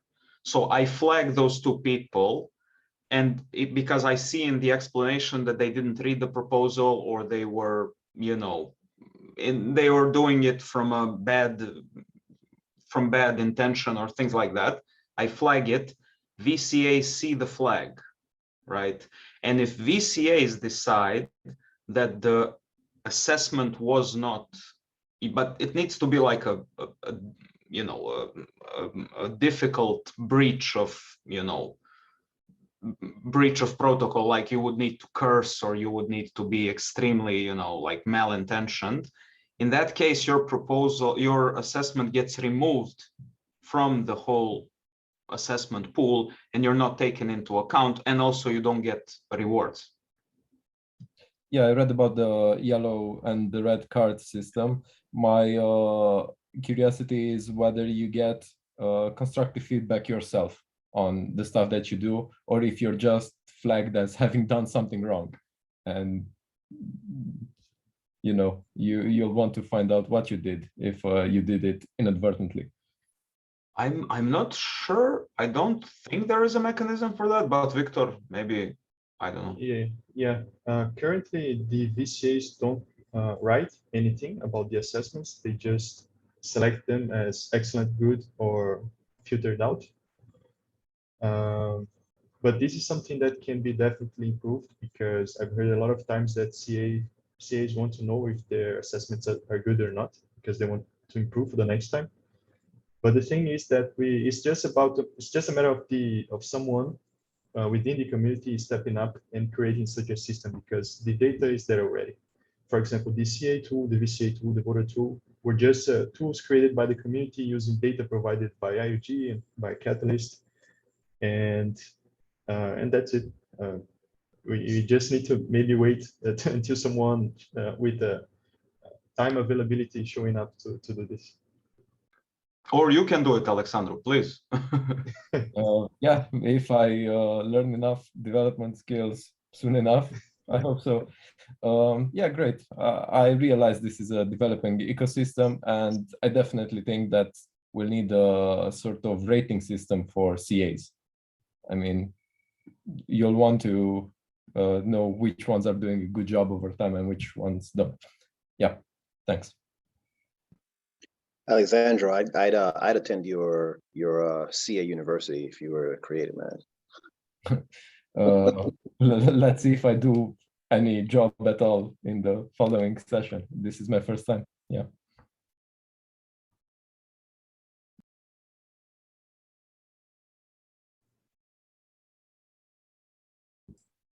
Well, if you're lucky, your bad assessment will be shown in future Saturday sessions to the new CAs, and like, don't do like this type did. Yeah, that'll let you know. Yeah. Yeah, also maybe one thing to mention, CAs are anonymous, and when VCAs review assessments, they just get the assessor number. They don't get the name and the last name. Like, so there's no personal, you know, things. But VCAs are public.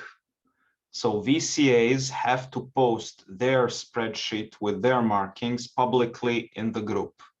So if you really want to, you know, get down to it, you can download all of those sheets and go through them, and you can, you know, call out people or just ask people nicely to explain, because VCAs don't have the luxury of privacy. Yeah, that's good to know, actually. So if their feedback is, I mean, if they are linked to their feedback, that's easy to talk to that person afterwards.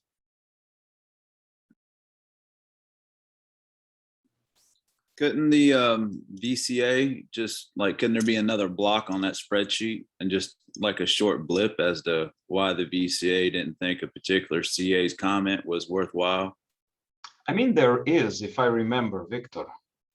I think there was, at least in some. There was. But I just don't know if people, I used it sometimes, but I don't know if everybody, it was not mandatory to use. Yes, the red and yellow card system that Alexandru mentioned, it had like a special kind of yellow card, which was like a general infraction when it didn't fit any of those already defined infractions. So only in this case, the VCA could provide a specific feedback about why they were flagging the assessment. But now in the current system, I'm not sure if this is still going to be available, because as we mentioned, the the assessment and review scheme or system is changing. So now DVCAs are going to classify the assessments as excellent, good, or filtered out.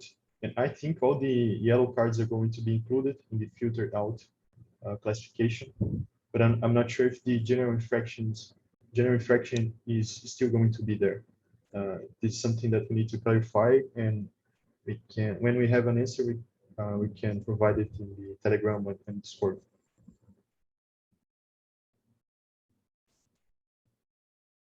Yeah, Dimitri. Yeah, my question is, I have my development team who handles my development work. So I'm the one who's volunteered to be a community advisor. So on development related, let's say a proposal that's on the development ecosystem, can I get my development programmers and people who are conversant with that to look at the proposal as well, where I will be writing the comments? Or do I personally need to know about the development aspects of things? I didn't understand. You have a proposal in the developer ecosystem challenge? No. I do not have a proposal at all. I'm talking about I am developing various things, but nothing to do with the challenge itself. I am here as a community advisor, but I would like to be able to give feedback on the developer ecosystem proposals as well. I personally do not have the knowledge maybe to do that, but my developer guys do. Whereas I have, so can I get them and ask them to read it and do it, or is it I personally must have the knowledge? Is the question. I mean, you can do it any way, basically. If it's easier for you to just ask people to help you out, then it will be, you know, your assessment. If you want to onboard them for them to be CAs, that's also a possibility. I mean, there's no either way is fine. Right. Okay, got it. Right. Thank you.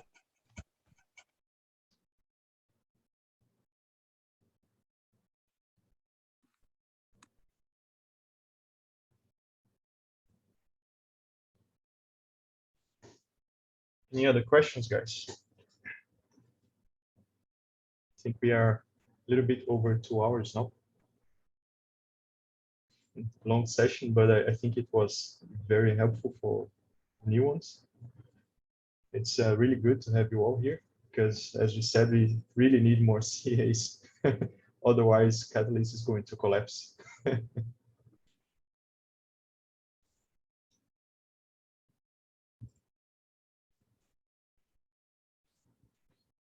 I think some of you already joined the Catalyst School Telegram group. I'm going to share the link here again, and also the link to the Discord server. I'm not sure if you guys use this platform. I mean, it's a good place, especially in the Discord server, because if English is not your first language and you want to learn in your own language, we have around 10 or 11 different options there. Glad to know, Emma. Thank you. All right. Thank you as well for hosting this and providing us with all the info. Yeah. Yes, Victor is a great guy. You'll get to meet a lot more of him, and he'll help you out on every step of the way. Yeah, just get in touch with us. This is an amazing community. If you ask anything in any channel, someone is going to answer you, or at least point to someone else to answer you properly. And it's the assessments start next week, correct? Next Thursday, yeah, at 12 UTC. Okay, excellent. And it's open for a week until next Thursday, 11 UTC, 1 hour earlier. Yep, got it, Victor. Thank you. So did you guys all already signed up in ID scale and checked the checkbox to be a CA? Yes. Are you sure it's not starting 9th? It's the 9th. Yeah, it's starting. Okay. Yeah, next Thursday. Yeah. Yeah, to sign up, you just when you're on idea scale, it's just that little drop down. Do you want to be a CA or not? Right. That's it. Yeah. And you need to enter your address for the rewards. Okay. I need to go back and do that. Thank you. Yeah, you can open your profile page on ID scale because you can check your answers there and your the wallet address that you've entered just to check if it's all right.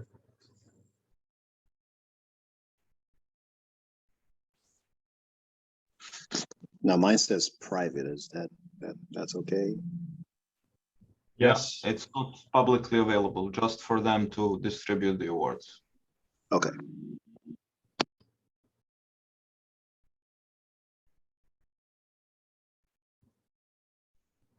So I think that's all, guys. Thank you for being here. Thank you for the info. That was actually very helpful. Thank you. I hope to see you all in the VCA workshop in Fund 7. You're going to be veterans in the next fund already. So enjoy your time here.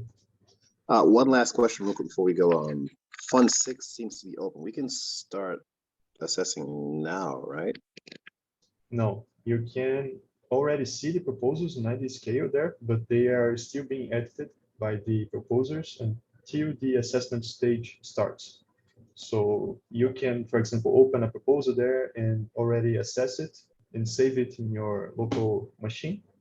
Yeah, that's what I mean. Doc file, for example. Yes, but it's possible that the proposal is going to change before the time ends. Gotcha. So you have to review the proposal again and check your assessment if it still makes sense. Gotcha. Okay. Awesome. Thanks. And I'm not sure if Don presented this, where to submit the assessments in ID scale when the time is right. But let me share my screen very quickly so I can show this. Yeah. Can you see my screen? Yep. Yep. Okay, Hey, so, Victor, while you're in there, can you show where to put the wallet address and everything as well, please? yeah, it's here in the profile. You can just check, you see your address and your answer. Mine is like this because I'm also a proposer now in Fund 6, but these are the options. I don't want to be a CA, I want to be a CA, understand the role, and I'm a proposer and I want to be a CA, understand that I can't be a proposer and CA in the same challenge. Victor, maybe you clicked a little bit too quickly because we lost. So Scott, if you just go to the drop-down menu on the top right and then profile. Yeah, right here. And you can see my wallet address if you want to make me send me a donation, some ADA. I'll be happy. And okay, so if I open a proposal here,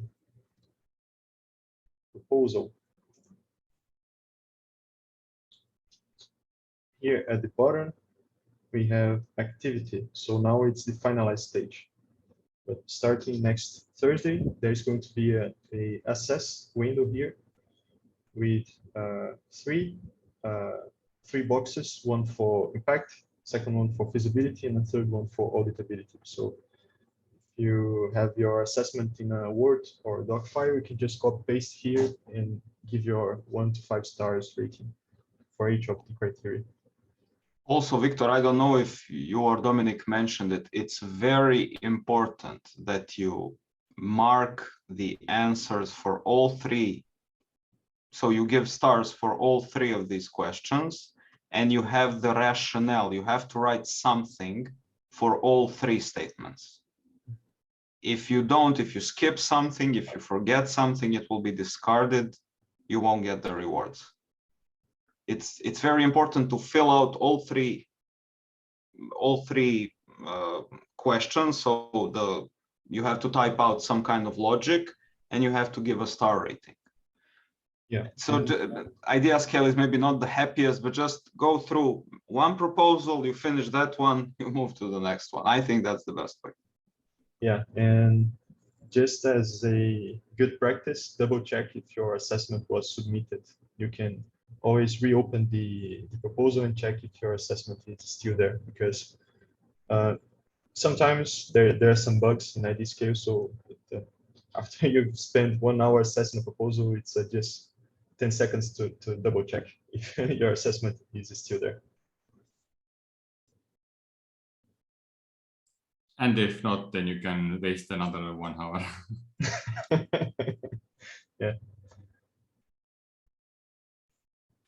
So Hey, Vic, sorry, I'm still not seeing. I'm in my profile on Idea Scale, and I'm still not even seeing the question. I remember seeing the question when I registered, but it's not even showing on my profile. You mean here? In your profile page? Yeah, that's correct. Do you see this button here, edit profile questions? No, I do not. Can you share the screen maybe, Scott? Yeah. I'm not sure because he would need to be a co-host. Oh, there's a share screen. Oh, yeah, you cannot. No.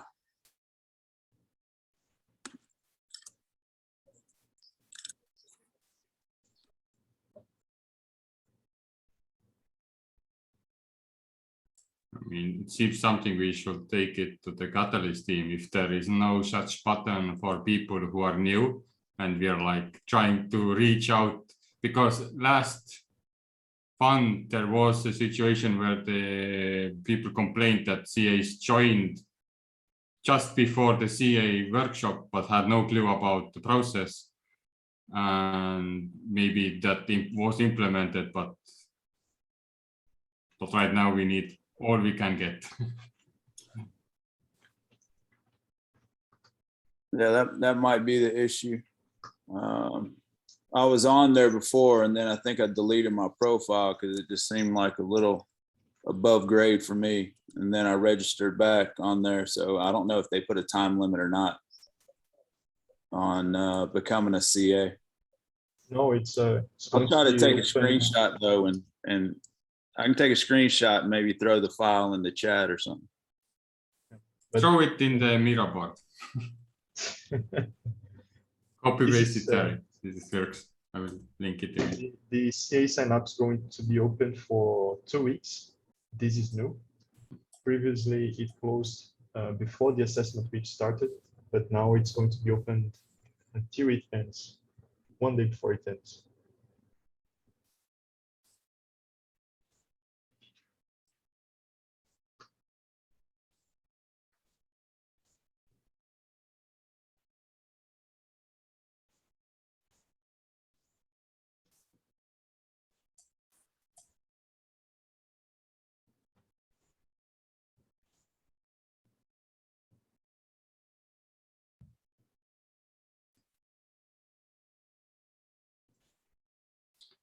Some personal information regarding, you can do it in Zoom. Like, even after I've been CA for like several times now, it's been almost a year, and you will be left hanging, like you, Alexander, asked before, like, how do I know that my assessment is good? And you don't, you just, you do your assessment the best way you can, and through the process, like after doing 3 assessments, you probably already improve yourself by doing that, and then thinking about, oh my god, the first assessment I did, I think it's very crappy, should I even keep it in?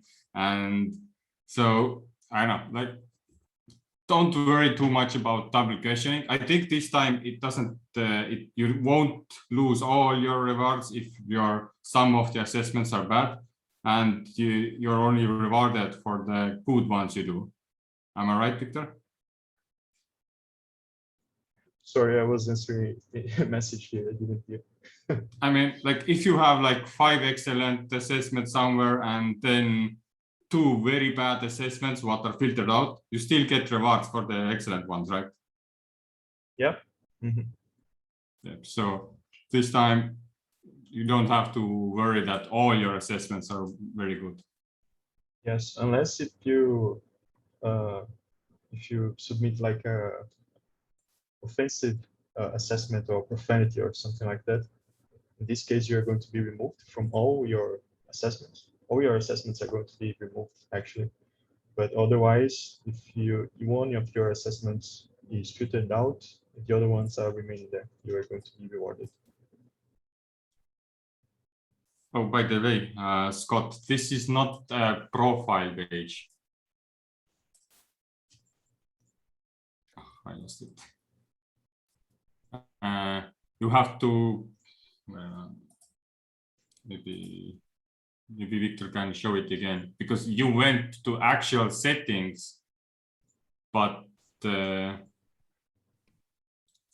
actually from this page you can also see. I got it. I got it. I found it. I appreciate it. Yeah, I mean, idea scale is quite a spot to find stuff. Yeah, Dimitri. Yeah, my question is, I'm now starting to look at the proposals just to get an idea of what's there, understanding that they can be modified and completely changed before the 9. So my question is, what does it mean here? Subscribe to campaign. What does that mean here? Do we need to subscribe it to look at it, or what does that mean? Now, in that scale, subscribe to a campaign is just for you to receive feedback in your email regarding proposals that are submitted there. This kind of thing. So. Okay, so I would get notified if a new proposal was coming in or something was accepted and anything regarding that, is it? If you subscribe to a challenge, I'm not sure because I've never done this, but for example, if you subscribe to a proposal, you are going to receive all the updates about it. For example, when someone makes a comment in the comment section, you're going to receive an email about this. And when it moves from stage to stage, from submission week to refinement week, every update you are going to receive in your email.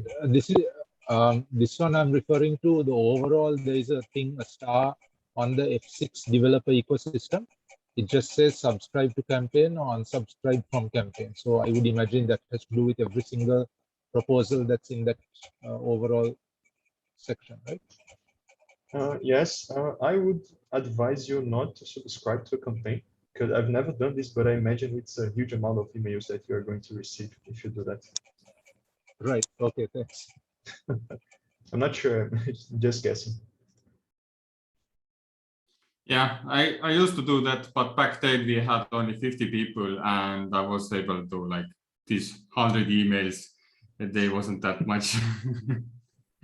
But now there is way too much stuff going on. Yeah, and talking about emails, not sure if you guys have seen this, but for some reason, Gmail sent a lot of emails about these workshops today.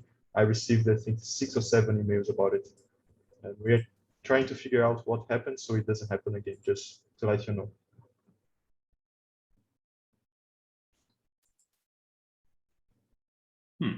Well, I haven't received. Because you didn't answer the interest form for the CA workshop. Ah, sorry.